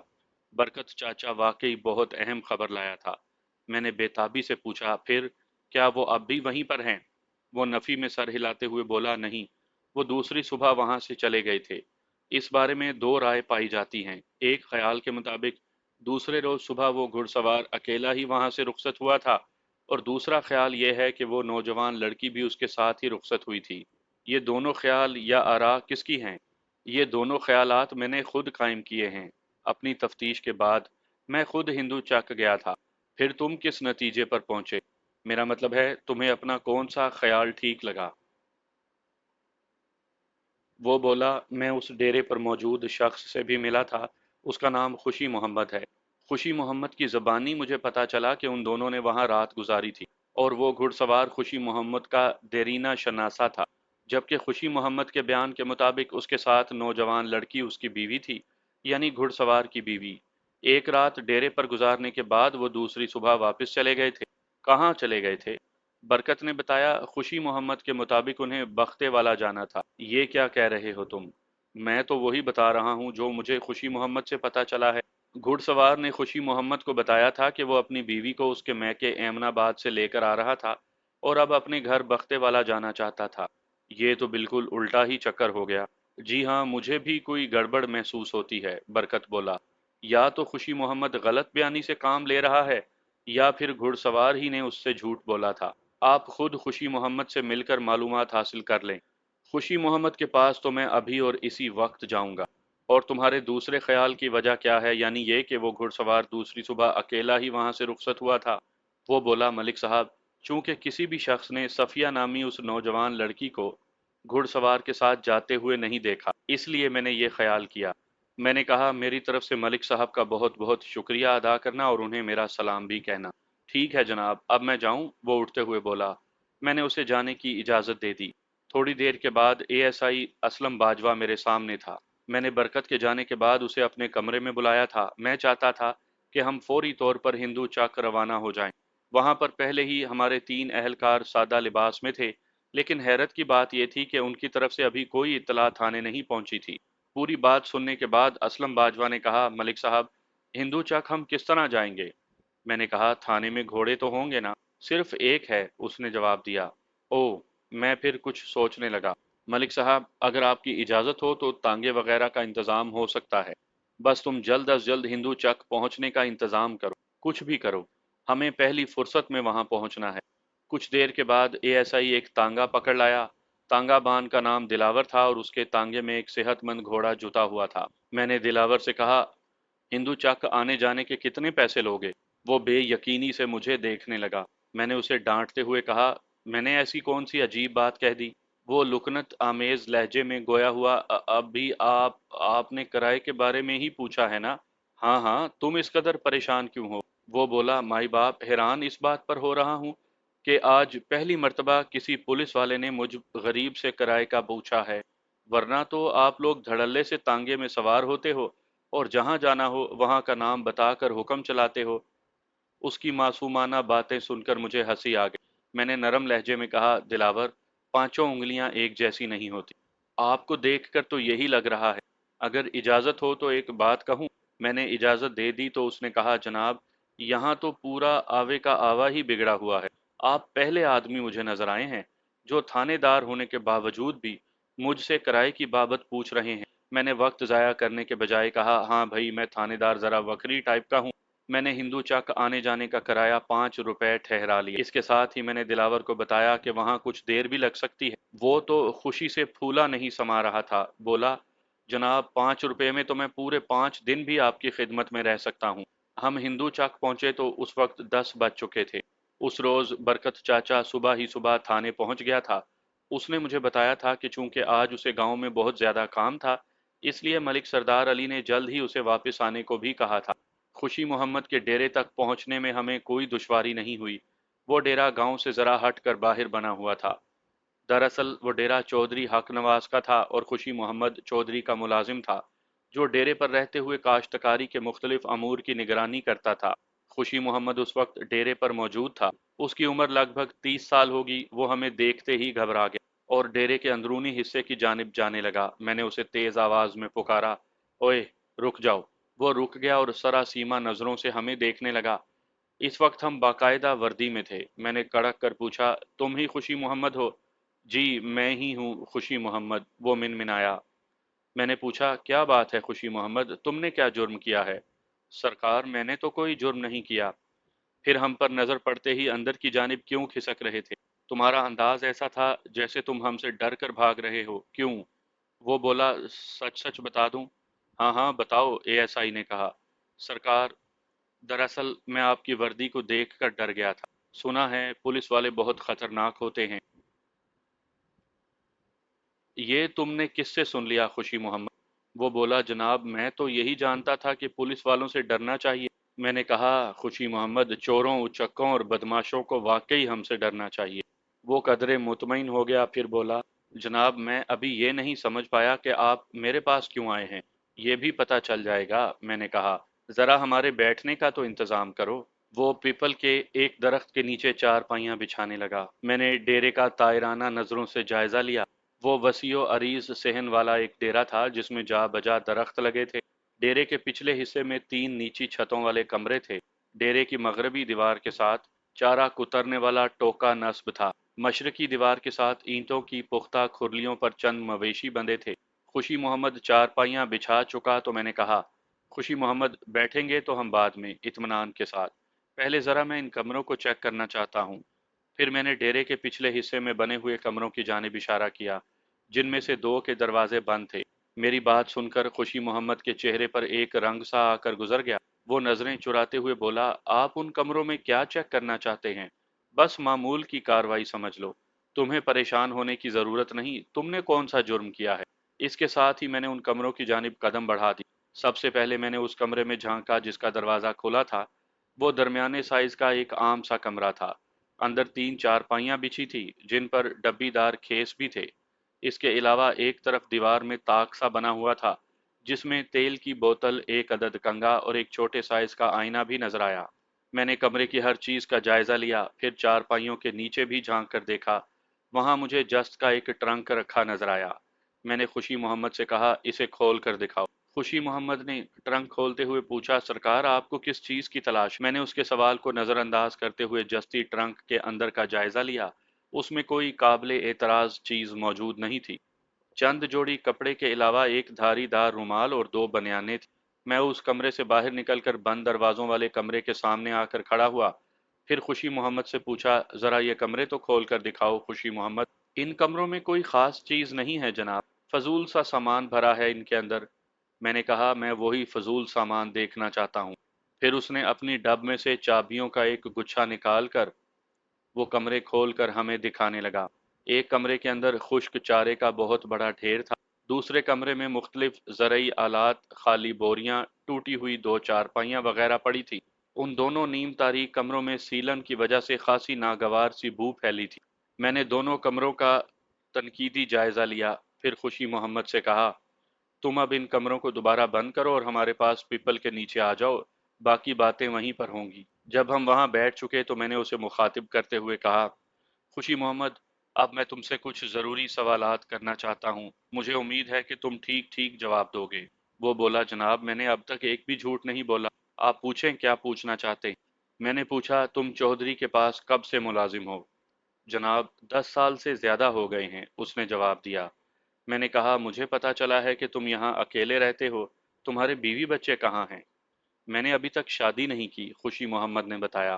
میں نے کہا، چند روز قبل تمہارے پاس 2 مہمان آئے تھے۔ اپنی بات ختم کرتے ہی میں نے اس کے چہرے کا جائزہ لیا۔ مجھے واضح طور پر اس کا چہرہ متغیر نظر آیا۔ وہ اٹکتے ہوئے بولا، مہمان؟ میں نے کہا، تم نے وعدہ کیا ہے کہ جھوٹ نہیں بولو گے۔ جی جی، مہمان آئے تھے میرے پاس۔ میں نے کہا، 2 مہمان؟ جی وہ 2 ہی تھے، ایک مرد اور ایک عورت۔ جی بالکل۔ کون تھے وہ لوگ؟ میں نے سوال کیا، میرا مطلب ہے ان کے نام کیا تھے اور وہ کہاں سے آئے تھے؟ خوشی محمد نے بتایا، وہ میرا ایک پرانا دوست سجاول تھا اور اس کے ساتھ اس کی بیوی تھی۔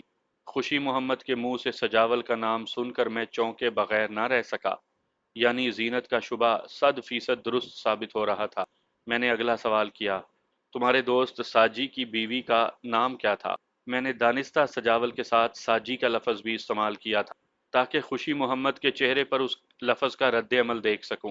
खुशी मोहम्मद ने मेरे सवाल के जवाब में बताया कि उसने अपनी बीवी का नाम जरीना बताया था। यहाँ ज़रा सा तजाद पैदा हो गया था। साजी ने जिस लड़की को अगवा किया था उसका नाम सफ़िया था। मैंने पूछा, दूसरे रोज़ सुबह ही सुबह वो दोनों डेरे से चले गए थे? जी, वो दोनों चले गए थे। सोच लो, कहीं तुम्हें गलती तो नहीं लगी?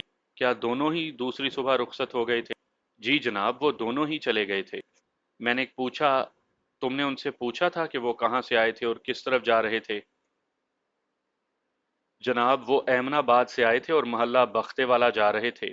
एमनाबाद में साजी की ससुराल है, उसकी बीवी बीमार थी और वो अपने घर लेकर जा रहा था। क्या बीमारी थी उसकी बीवी को? ये तो मुझे नहीं मालूम जनाब। साची ने बताया था कि जरीना को बेहोशी के दौरे पड़ते हैं। यहाँ भी वो पूरी रात बेहोश रही थी। मुझे याद आ गया कि साजी ने एक मखसूस रुमाल सुंघा कर सफ़िया को अगवा किया था, उसकी बेहोशी को राज में रखने के लिए। साजी ने खुशी मोहम्मद को सफ़िया की बीमारी की फर्जी कहानी सुनाई होगी, लेकिन खुशी मोहम्मद बेचारे के पास उसकी बात पर यकीन करने के सिवा कोई चारा भी नहीं था। साजी ने खुशी मोहम्मद को एक चक्कर और भी दिया था। उसे बताया था कि वो अपनी ससुराल यानी एमनाबाद से आ रहा था, हालांकि वो बख्ते वाला से सफ़िया को अगवा करके लेकर जा रहा था। और ससुराल वगैरह का सवाल, अभी तो उसकी शादी ही नहीं हुई थी। मैंने खुशी मोहम्मद से पूछा, क्या तुम्हारी जरीना से कोई बातचीत हुई थी? उसने नफ़ी में गर्दन हिलाई। जनाब, मैं आपको बता चुका हूँ कि जरीना पूरी रात बेहोश रही थी। मैंने खुशी मोहम्मद से सवाल किया, खुशी मोहम्मद, साजी से तुम्हारी दोस्ती को कितना अरसा हुआ है? तकरीबन 5 साल हो गए हैं जी। आखिरी मर्तबा तुम साजी से कब मिले थे? चंद रोज पहले। मेरा मतलब है इस मुलाकात से पहले। वो 2 साल के बाद मुझसे मिलने आया था। मुझे तो ये भी मालूम नहीं था कि इस दौरान में उसने शादी भी कर ली थी। साजी ने बताया था कि उनकी शादी को 2-3 माह हुए थे। गुज़िश्ता 2 सालों में तुम्हारी साजी से मुलाकात क्यों नहीं हुई? कोई ख़ास वजह नहीं जनाब। दोस्ती के पहले 3 साल तक तुम अक्सर मिला करते थे। अक्सर तो नहीं जनाब, बस कभी कभार ही वो ही मिलने आ जाता था। बस एक दो मर्तबा ही मैं बख्ते वाला उसके घर गया था। तुम्हारी साजी से दोस्ती कैसे हुई थी? एमनाबाद के एक मेले में हमारी दोस्ती हुई थी। गुज़िश्ता 2 साल में तुमने एक बार भी ये मालूम करने की कोशिश नहीं की कि तुम्हारा दोस्त किस हाल में है? बस जी, मसरूफियत के बाइस मैं उसकी खबर ही ना ले सका। अगर खुशी मोहम्मद ने मुझसे कोई झूठ नहीं बोला था, तो इसका मतलब ये था कि वो साजी के ताज़ा हालात से आगाह नहीं था। मैंने कहा, खुशी मोहम्मद, शायद तुम नहीं जानते कि तुम्हारा दोस्त साजी हमें एक संगीन मामले में मतलूब है। जी, कैसा संगीन मामला? मैंने कहा, साजी ने चंद रोज़ कबल मोहल्ला बख्ते वाला के एक घर में डकैती डाली है। 5,000 रुपये नकद, कीमती मलबूसात और तलाई जेवरात के अलावा उसने घर से एक नौजवान लड़की को भी अगवा कर लिया है और फरार होते हुए अपने एक साथी रखू को भी मौत के घाट उतार दिया है। ये आप क्या कह रहे हैं जनाब?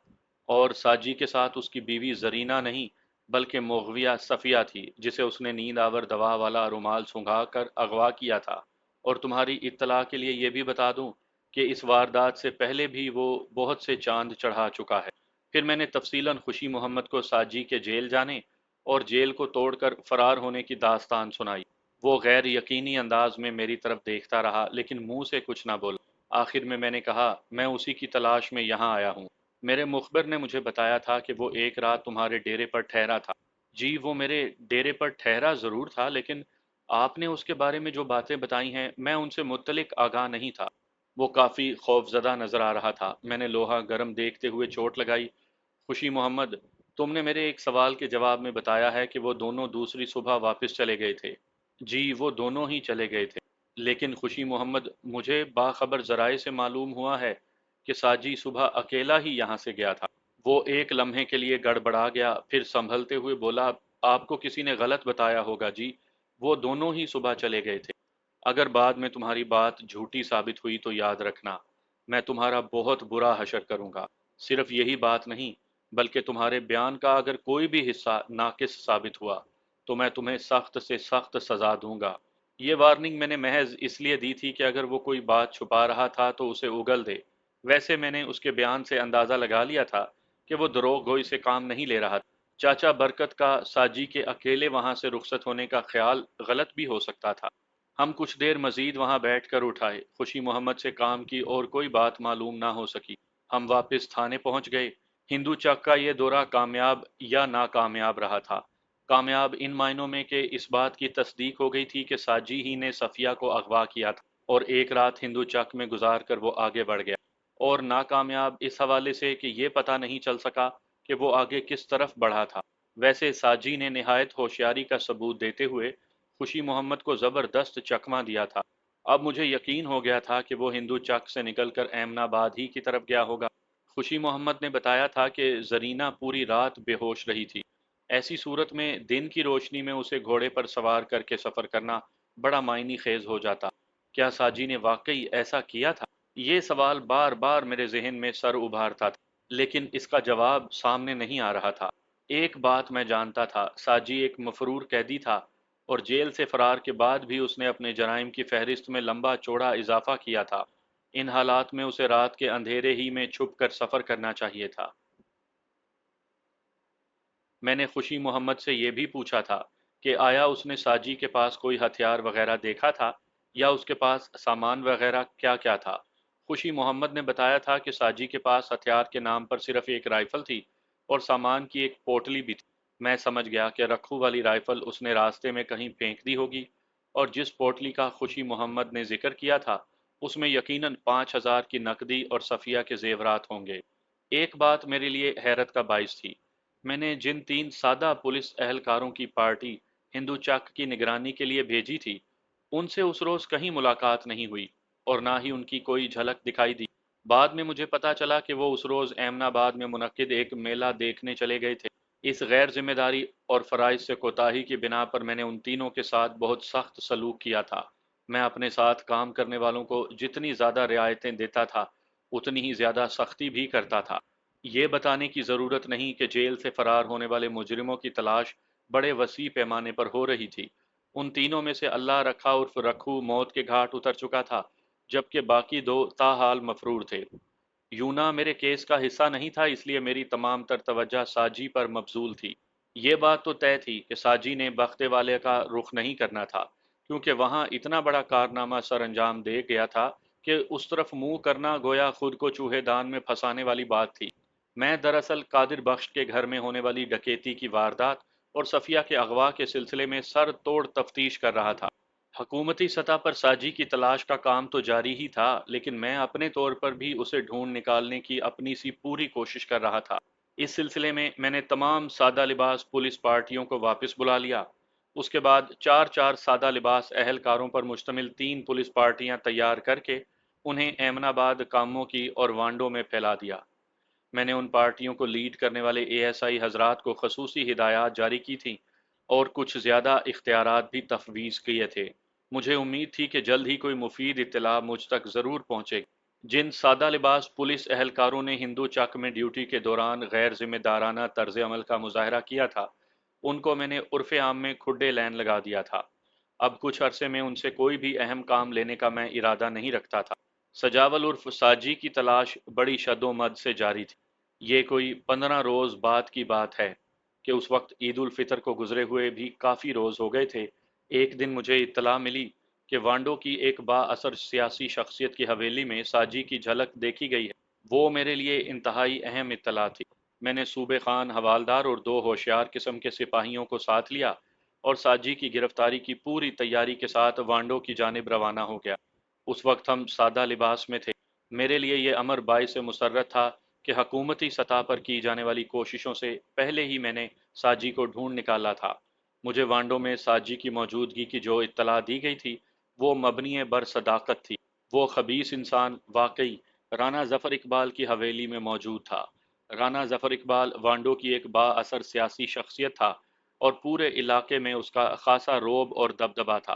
ہم ظفر اقبال کے مہمانوں کی حیثیت سے اس کی حویلی میں داخل ہوئے۔ ہماری کامیاب اداکاری کے باعث ہم پر ایک لمحے کے لیے بھی شک نہیں کیا گیا۔ اس میں میری محنت کا بھی حصہ تھا۔ وانڈو روانہ ہونے سے پہلے میں نے رانا ظفر اقبال اور اس کی سرگرمیوں کے بارے میں خاصی معلومات حاصل کر لی تھی۔ ہماری اصلیت اس وقت کھل کر سامنے آئی جب میرے اشارے پر صوبے خان ساجی کو ہتھ کڑی لگا چکا تھا۔ ساجی کو پہچاننے میں مجھے ذرا بھی دشواری نہیں ہوئی۔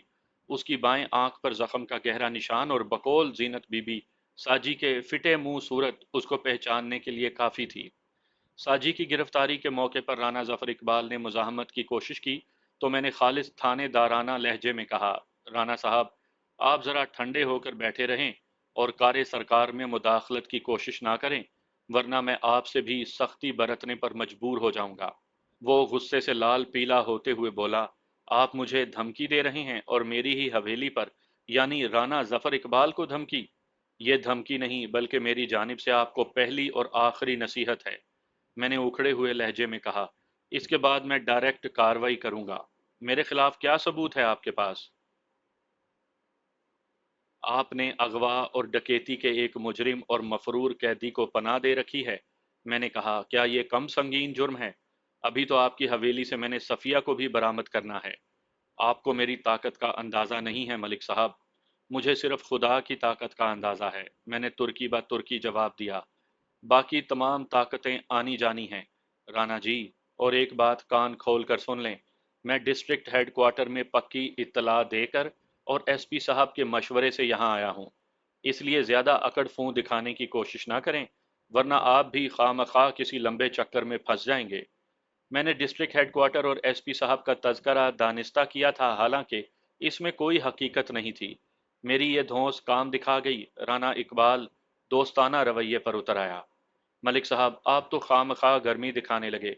उसने मोतदल लहजे में कहा, आपका मतलूबा बंदा आपके हत्थे चढ़ चुका है, आप ले जाएं इसे, मुझे कोई एतराज़ नहीं।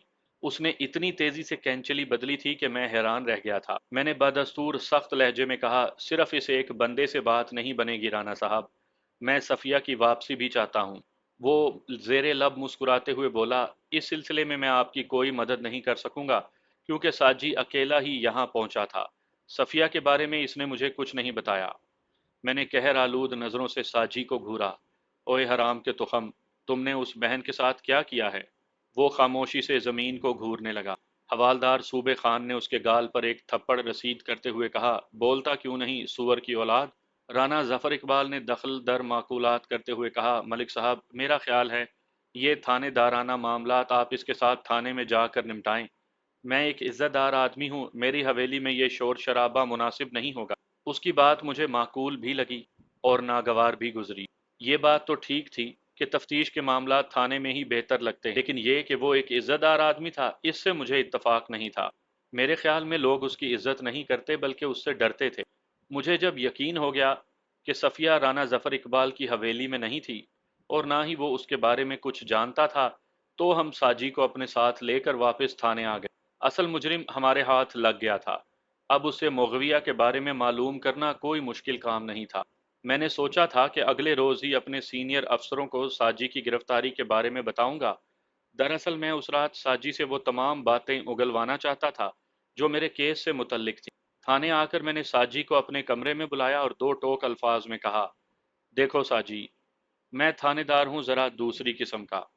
अगर तुम शराफत का सबूत देते हुए सब कुछ बता दो तो मैं तुम्हारे साथ नरमी का रवैया अपनाऊंगा। बसूरत दीगर तुम अपने हशर के बारे में सोचकर भी कांप उठोगे। वो एक सिक्का बंद मुजरिम था, इसलिए इतनी आसानी से जबान नहीं खोल सकता था। मैंने उसे मजबूरन एक खौफनाक सूरत हवालदार के हवाले कर दिया और उसे हिदायत भी कर दी कि हर कीमत पर साजी की जबान खुलवानी है और इसके लिए सिर्फ 2 घंटे मैं उसे दे सकता हूँ।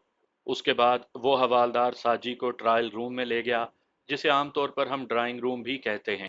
मैंने थाने के अमले को खसूसी हिदायत कर दी थी कि अभी इलाके में ये खबर ना फैलने पाए कि हमने साजी को गिरफ्तार कर लिया है। 2 घंटे के बाद मजकूरा हवालदार मेरे पास आया और बेबसी से बोला, सर, बंदा बड़ा सख्त जान है, हर किस्म की सज़ा बर्दाश्त कर रहा है, लेकिन ज़बान खोलने का नाम नहीं लेता। मैंने कहा, गोया तुम अपनी नाकामी का इतराफ़ कर रहे हो। नहीं मलिक साहब, आप मुझे आधा घंटा और दे दें, मैं इंशाल्लाह कोई स्पेशल फार्मूला आजमा कर काम की बात मालूम कर लूँगा। आप मुझे एक मौका और दें। ठीक है, मैं तुम्हें आधे घंटे के बजाय मज़ीद 2 घंटे देता हूँ। तुम आम फार्मूला आजमाओ या स्पेशल, मुझे सफ़िया का पता दरकार है। Okay sir. देखो हवालदार रुस्तम खान, साजी एक मफरूर कैदी है। अगर उसके खिलाफ मजीद कोई जुर्म साबित ना भी हो तो इसके लिए यही काफ़ी है कि वो कत्ल के जुर्म में उम्र कैद की सज़ा काट रहा था, और एक तरफा तमाशा ये कि उसने जेल तोड़कर फरार होने का संगीन जुर्म भी किया है। इसलिए सफ़िया के बारे में मालूमात उगलवाना बहुत अहमियत रखता है। समझ गए मेरी बात? चंगी तरह समझ गया जनाब। हवालदार के जाने के बाद मैं इस केस की उलझी हुई गुत्थियों को सुलझाने की कोशिश करने लगा। इस सोच विचार में 2 घंटे बीत गए। मुझे वक्त गुजरने का एहसास ही नहीं हुआ।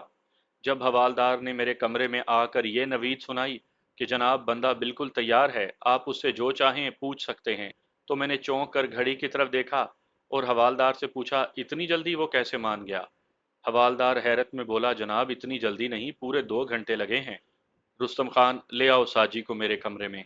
वो बोला, मलिक साहब आपको ट्रायल रूम में चलना होगा, हमारे मेहमान की हालत कुछ ज्यादा अच्छी नहीं। ओह, मैंने खुशमगीन नजर से हवालदार को देखा और कहा, तुमने उसके साथ क्या किया? उल्टा हवालदार ने सवाल किया, मलिक साहब आपने उसकी दर्द में डूबी हुई चीखें नहीं सुनी?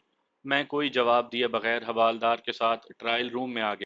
साजी से मैंने सिर्फ 10 मिनट सवालों जवाब किए, जिसका नतीजा खासा तकलीफ दे और दिल को उदास कर देने वाला था। सफिया अब इस दुनिया में बाकी नहीं रही थी। ये इंकशाफ होने के बाद मैं आपे से बाहर हो गया और तैश के आलम में मैंने साजी के चेहरे पर थप्पड़ों की बारिश कर दी।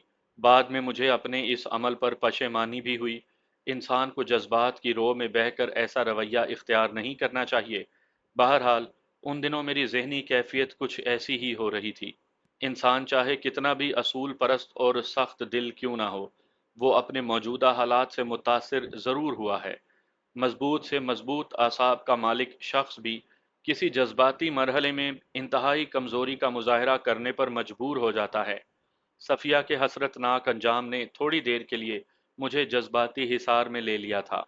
साजी ने जो रूह फरसा इंकशाफ किया, उसके मुताबिक जब वो दोनों यानी साजी और रखू सफिया का अगवा करके कच्चा एमनाबाद रोड के रास्ते एमनाबाद की तरफ जा रहे थे, तो नहर अपर चनाब तक पहुंचते पहुंचते उनके दरमियान औरत और दौलत ने जबरदस्त फूट डाल दी थी। रखू का मुतालबा था कि सफिया को साजी अपने पास रखे और नकद और जेवरात वगैरह उसके हवाले कर दे, लेकिन साजी कुछ और ही सोचे बैठा था। उसने वाशगाफ अल्फाज में रखू से कहा, रखू सफिया तो मेरे साथ ही जाएगी, लेकिन माले मसरूका हम दोनों में आपस में बराबर तकसीम करेंगे। ये नहीं हो सकता, रखू ने इख्तलाफ करते हुए कहा। साजी तुम अपनी जबान से फिर रहे हो, हमारे दरमियान यही तय हुआ था कि अपनी पसंदीदा लड़की को तुम अपने पास रखोगे और वहां से जो कुछ भी हाथ लगेगा उससे तुम्हें कोई सरोकार नहीं। अब तुम्हें उस अहद को निभाना होगा। साजी ने कहा, चलो इस बात का फैसला बाद में करेंगे कि माले मसरूका के साथ क्या करना है।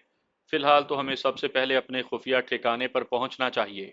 रखू ने शिकायत की, साजी मैं महसूस कर रहा हूं कि तुम मुझ पर आंखें बंद करके एतमाद नहीं कर रहे, हालांकि जेल में तो तुमने बहुत से वादे वईद किए थे।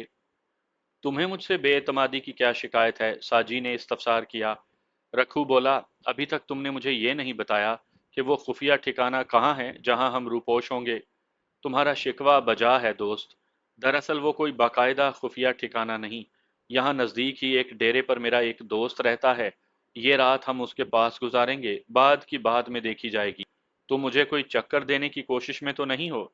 यारों से चक्कर कैसा? मुझे तुम्हारी बातों से किसी साजिश की बू आ रही है, रखू ने कहा। ऐसी कोई बात नहीं है रखू, तुम अपने दिल को मेरी तरफ से बिल्कुल साफ रखो। रखू ने कहा, मैं तो तुम्हारे साथ आकर पछता रहा हूँ। यूना अच्छा खासा मुझे अपने साथ ले जाना चाहता था, हम लायलपुर जाकर खूब ऐश कर। तुम बिला वजह उलझ रहे हो, साजी ने नरम लहजे में कहा। जब साथ चले हैं तो फिर उम्र भर का साथ दो, यूं पीठ तो ना दिखाओ। रखू ने कहा, बेईमानी की बात तो तुम कर रहे हो और फिर मैंने तुमसे उम्र भर का साथ निभाने को कहा भी नहीं। हमने यही तय किया था कि जब हालात साजगार हो जाएंगे तो हम अपनी अपनी राह लेंगे। हाँ, तय तो यही हुआ था, साजी ने तायद की। तुम अब मेरे साथ चलो, जब तक हालात साजगार हो जाएंगे तो हम अपनी अपनी राह लेंगे। हम एक दोस्त के डेरे पर रहेंगे, फिर जैसे तुम्हारी मर्जी। तुम्हारे दोस्त का डेरा यहाँ से कितनी दूर है? बस थोड़ा आगे हिंदू चक में। क्या उसे हमारी आमद की इत्तला है? नहीं, मेरी तो गुज़िश्ता 2 साल से उसकी मुलाकात भी नहीं हुई। और हाँ, ये बात जहन में रखना कि उसे जेल और डकैती या अगवा के बारे में कुछ ना बताना। वो शरीफ आदमी है, खा मखा बिदक जाएगा तो फिर उससे क्या कहा जाए। ये तुम्हारी महबूबा तो मुसलसल बेहोश है, इसके बारे में तुम्हारे दोस्त को क्या बताया जाएगा? और अगर ये फौरन होश में आ गई तो? साजी उसकी बात कता करते हुए बोला, तुम खामखा की फिक्रों और अंदेशों में घिर रहे हो। अव्वल तो मैं इसकी बेहोशी की कोई शानदार कहानी फिट कर दूंगा, और अगर इसने होश में आने के बाद कुछ चीखो पुकार की तो मैं अपने दोस्त से कह दूंगा कि वो दिमागी मरीजा है। और फिर एक ही तो रात की बात है। एक रात की क्यों? रखू ने चौंकते हुए कहा। हमें तो हालात साजगार होने तक वहीं रुपोश रहना होगा। साजी ने कहा, मुस्तकिल रुपोशी के लिए मैंने कहीं और इंतजाम कर रखा है। तुम खामोशी से देखते जाओ आगे आगे क्या होता है। मैं खामोश नहीं रह सकता, रखू ने फैसला कुन लहजे में कहा। अगर तुम चाहते हो कि मैं तुम्हारा साथ दूं, तो तुम नकदी और जेवरात वाली पोटली मेरे हवाले कर दो। बसूरत दीगर मैं समझूंगा कि तुम्हें मुझ पर एतमाद नहीं। साजी ने मुझे बताया कि वो रखू के बारे में बहुत पहले हतमी फैसला कर चुका था। किसी मुनासिब मौके पर उसे रखू का पत्ता साफ करना था। अब उसे शिद्दत से ये एहसास हो रहा था कि उसने एक इंतहाई मुनासिब मौका तो ज़ाया कर दिया था। जब वो सफ़िया को उठाकर बख्ते वाला से निकल रहे थे, तो वो बाआसानी एक गोली चलाकर रखू का किस्सा पाक कर सकता था। एक लम्हे के लिए उसने ये फैसला किया भी कि यहीं रखू से निजात हासिल करे। फिर फौरी तौर पर उसने इरादा बदल दिया, क्योंकि इस तरह खुली सड़क पर रखू की लाश से पुलिस को ये ज़रूर मालूम हो जाता कि वो किस सिमत में फरार हुए थे। किसी इंतहाई मुनासिब मौके के इंतज़ार में साजी ने मसलहत आमेज़ लहजे में कहा, ठीक है रखो, अगर तुम्हें मुझ पर एतमाद नहीं तो ये पोटली अपने पास रख लो। सारे जेवरात और नकदी इसी में है। रखू ने माले मसरूका की वो गठरी बखुशी कबूल कर ली और कहा, मैं ये असूल की खातिर कर रहा हूँ, हो सकता है बाद में मैं इसे तुम्हारे हवाले कर दूँ। चलो कोई बात नहीं, अब गुस्सा थूक दो। रखू ने बाकायदा एक जानिब थूक दिया। वो नहीं जानता था कि तकदीर ने उसके हिस्से में क्या लिख छोड़ा है। अपर चनाब के पुल से गुजरते हुए रखू ने कहा, यार, मेरा मसाना फटने के करीब है, अगर तुम मुझे 1 मिनट दो तो मैं ज़रा पेशाब कर लूँ। साजी के जहन में रोशनी का तेज झमाका हुआ। वो गैर इरादी तौर पर बोला, हाँ ठीक है, तुम नहर के किनारे उगी हुई झाड़ियों में अपनी हाजत रफा कर लो, मैं इंतज़ार कर लेता हूँ। फिर जैसे ही रखू मज़कूरा झाड़ियों में जाकर बैठा, साजी ने उसकी खोपड़ी में पिघला हुआ सीसा उतार दिया। वो मुर्दा मछली की तरह पट से ज़मीन बोस हो गया। साजी ने पहली फुर्सत में जेवरात और नकदी वाली पोटली उठाई। रखू की राइफल को उसने तेजी से रवां दवां नहर अपर चनाब में फेंका और अपने घोड़े पर सवार होकर हिंदू चक की तरफ रवाना हो गया। रखू वाला घोड़ा उसने वहीं छोड़ दिया था। फिर हिंदू चक के डेरे पर जो वाकयात पेश आए उनके बारे में खुशी मोहम्मद को कुछ पता न चल सका। खुशी मोहम्मद को साजी ने यही बताया था कि जरीना उसकी बीवी थी, जो किसी जहनी मर्ज में मुब्तला थी। खुशी मोहम्मद ने उन्हें नौ ब्याता जोड़ा ख्याल करते हुए अंदर कमरे में सोने की दावत दी और खुद डेरे के वसीओ अरीज सहन में चारपाई डालकर मवेशियों के करीब सो रहा। साजी को जब यकीन हो गया कि खुशी मोहम्मद गहरी नींद में जा चुका है, तो उसने गहरी बेहोशी में गर्क सफिया से छेड़छाड़ शुरू कर दी। लेकिन जल्द ही उसे एहसास हो गया कि वो एक लाश के लम्स से हमकिनार हो रहा है। गहरी बेहोशी ने सफिया की जान ले ली थी। ये इंकशाफ होते ही कि सफिया की रूह आलम बेहोशी में ही कफ से अनसरी से परवास कर चुकी है, साजी यकदम परेशान हो गया। वो एक लाश को उठाकर नगर नगर नहीं घूम सकता था। उसने तो जिंदा सफिया की तमन्ना की थी, और सीधे रास्ते से जब उसकी तमन्ना पूरी नहीं हुई, तो उसने इंतहाई गलत रास्ता इख्तियार करते हुए उसे अगवा कर लिया था। लेकिन अपनी जान जोखों में डालने के बाद भी उसे कुछ हासिल नहीं हुआ था। उस वक्त रात आधी से ज्यादा बीत चुकी थी। वो सफिया की लाश को ऐसे ही छोड़कर वहां से जा नहीं सकता था, और उसे साथ ले जाना मुमकिन नहीं था। वो रात खुशी मोहम्मद से मालूम कर चुका था कि साथ वाले दोनों कमरों में क्या है। खुश्क चारे वाला कमरा उसे अपने मकसद के लिए खासा मौजू नजर आया। वो वहां बाआसानी सफिया की लाश को छुपा सकता था। फिर जब मौसम सरमा में कभी उस चारे को इस्तेमाल किया जाता और सफिया की लाश बरामद होती, तो उस वक्त तक वो कहीं से कहीं निकल चुका होता। खुशी मोहम्मद की गहरी नींद से फायदा उठाते हुए साजी ने उसके लिबास से मतलूबा कमरे की चाबी निकाली और सफिया की लाश को खुश्क चारे के ढेर में दबा दिया। ये सारा काम उसने इतनी सफाई से किया था कि पहली नज़र में मालूम ही नहीं हो रहा था कि वहां कोई गड़बड़ भी की गई है।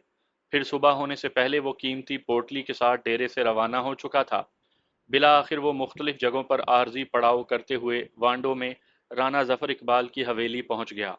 राना जफर इकबाल के बारे में ये बात मशहूर थी कि वो मफरूर मुजरिमों का पुश्त पनाह है और उन्हें तहफ़्फ़ुज़ फराहम करके अपने मकासद के लिए इस्तेमाल करता है। दूसरे रोज़ मैं साजी को साथ लेकर दोबारा हिंदू चक पहुंच गया। खुशी मोहम्मद ने जब साजी को हथकड़ी लगी देखी तो खौफजदा हो गया। मेरे साथ आने वाले सिपाहियों ने थोड़ी ही देर में खुशी मोहम्मद की मदद से सफिया की मदफन लाश बरामद कर ली। लाश में गलने सड़ने का अमल जारी हो चुका था और बदबू के भुभके उठ रहे थे। ये सारी सूरत हाल देखकर खुशी मोहम्मद बेहोश होते होते बचा। मैंने उसको एक ज़ोरदार झापड़ रसीद करते हुए सवाल किया, खुशी मोहम्मद, तुमने मुझसे ये झूठ क्यों बोला कि तुम्हारे पास एक रात क़याम करने के बाद ज़रीना और साजी एक साथ रुखसत हुए थे? वो आंखों में आंसू भरते हुए मासूमियत से बोला, जनाब, सुबह जब मेरी आंख खुली तो वो दोनों ही गायब थे। उनका घोड़ा भी अहाते में नहीं था। मैं यही समझा कि वो मुझे बताए बगैर ही चले गए हैं। रब दी सौं, मैंने आपसे कोई झूठ नहीं बोला था। ये मेरी नासमझी थी या समझ का फेर कि मैं अपनी बात पूरी तरह आप पर वाज़िया ना कर सका। मैं उसे घूर कर रह गया। इससे ज़्यादा मैं उसके साथ और क्या कर सकता था। वैसे एक बात का मुझे यकीन आ गया था कि उसने दीदा व दानिस्ता मुझसे कोई झूठ नहीं बोला था। वो वाकई बहुत भोला था। वो तो साजी की सुनाई हुई कहानी पर भी ईमान ले आया था कि सफ़िया साजी की मनकूहा थी और उस पर बेहोशी के दौरे पड़ते थे। अब इस केस में मेरे लिए कुछ नहीं बचा था। मैं मुग़विया सफ़िया को जिंदा सलामत बरामद तो नहीं कर सकता था, लेकिन सजावल उर्फ साजी की गिरफ्तारी करके मैंने अपने महकमे का सर फ़ख्र से बुलंद कर दिया था। दूसरे रोज़ मैं खुद बनफ्स नफीस साजी को लेकर अपने अफसराने बाला के पास पहुंचा और उन्हें अपनी ताज़ा तरीन कारगुजारी के बारे में बताया। इस कारनामे पर मुझे खसूसी मेडल और इम्तियाजी तरक्की से नवाजा गया। खुदा गवाह है, इस तरक्की और मेडल की मुझे इतनी खुशी नहीं हुई थी जितना गम मासूम सफ़िया के रायगां जाने का हुआ था। काश हमारा माशरा साजी जैसे नामुरादों से पाक हो जाए। ए काश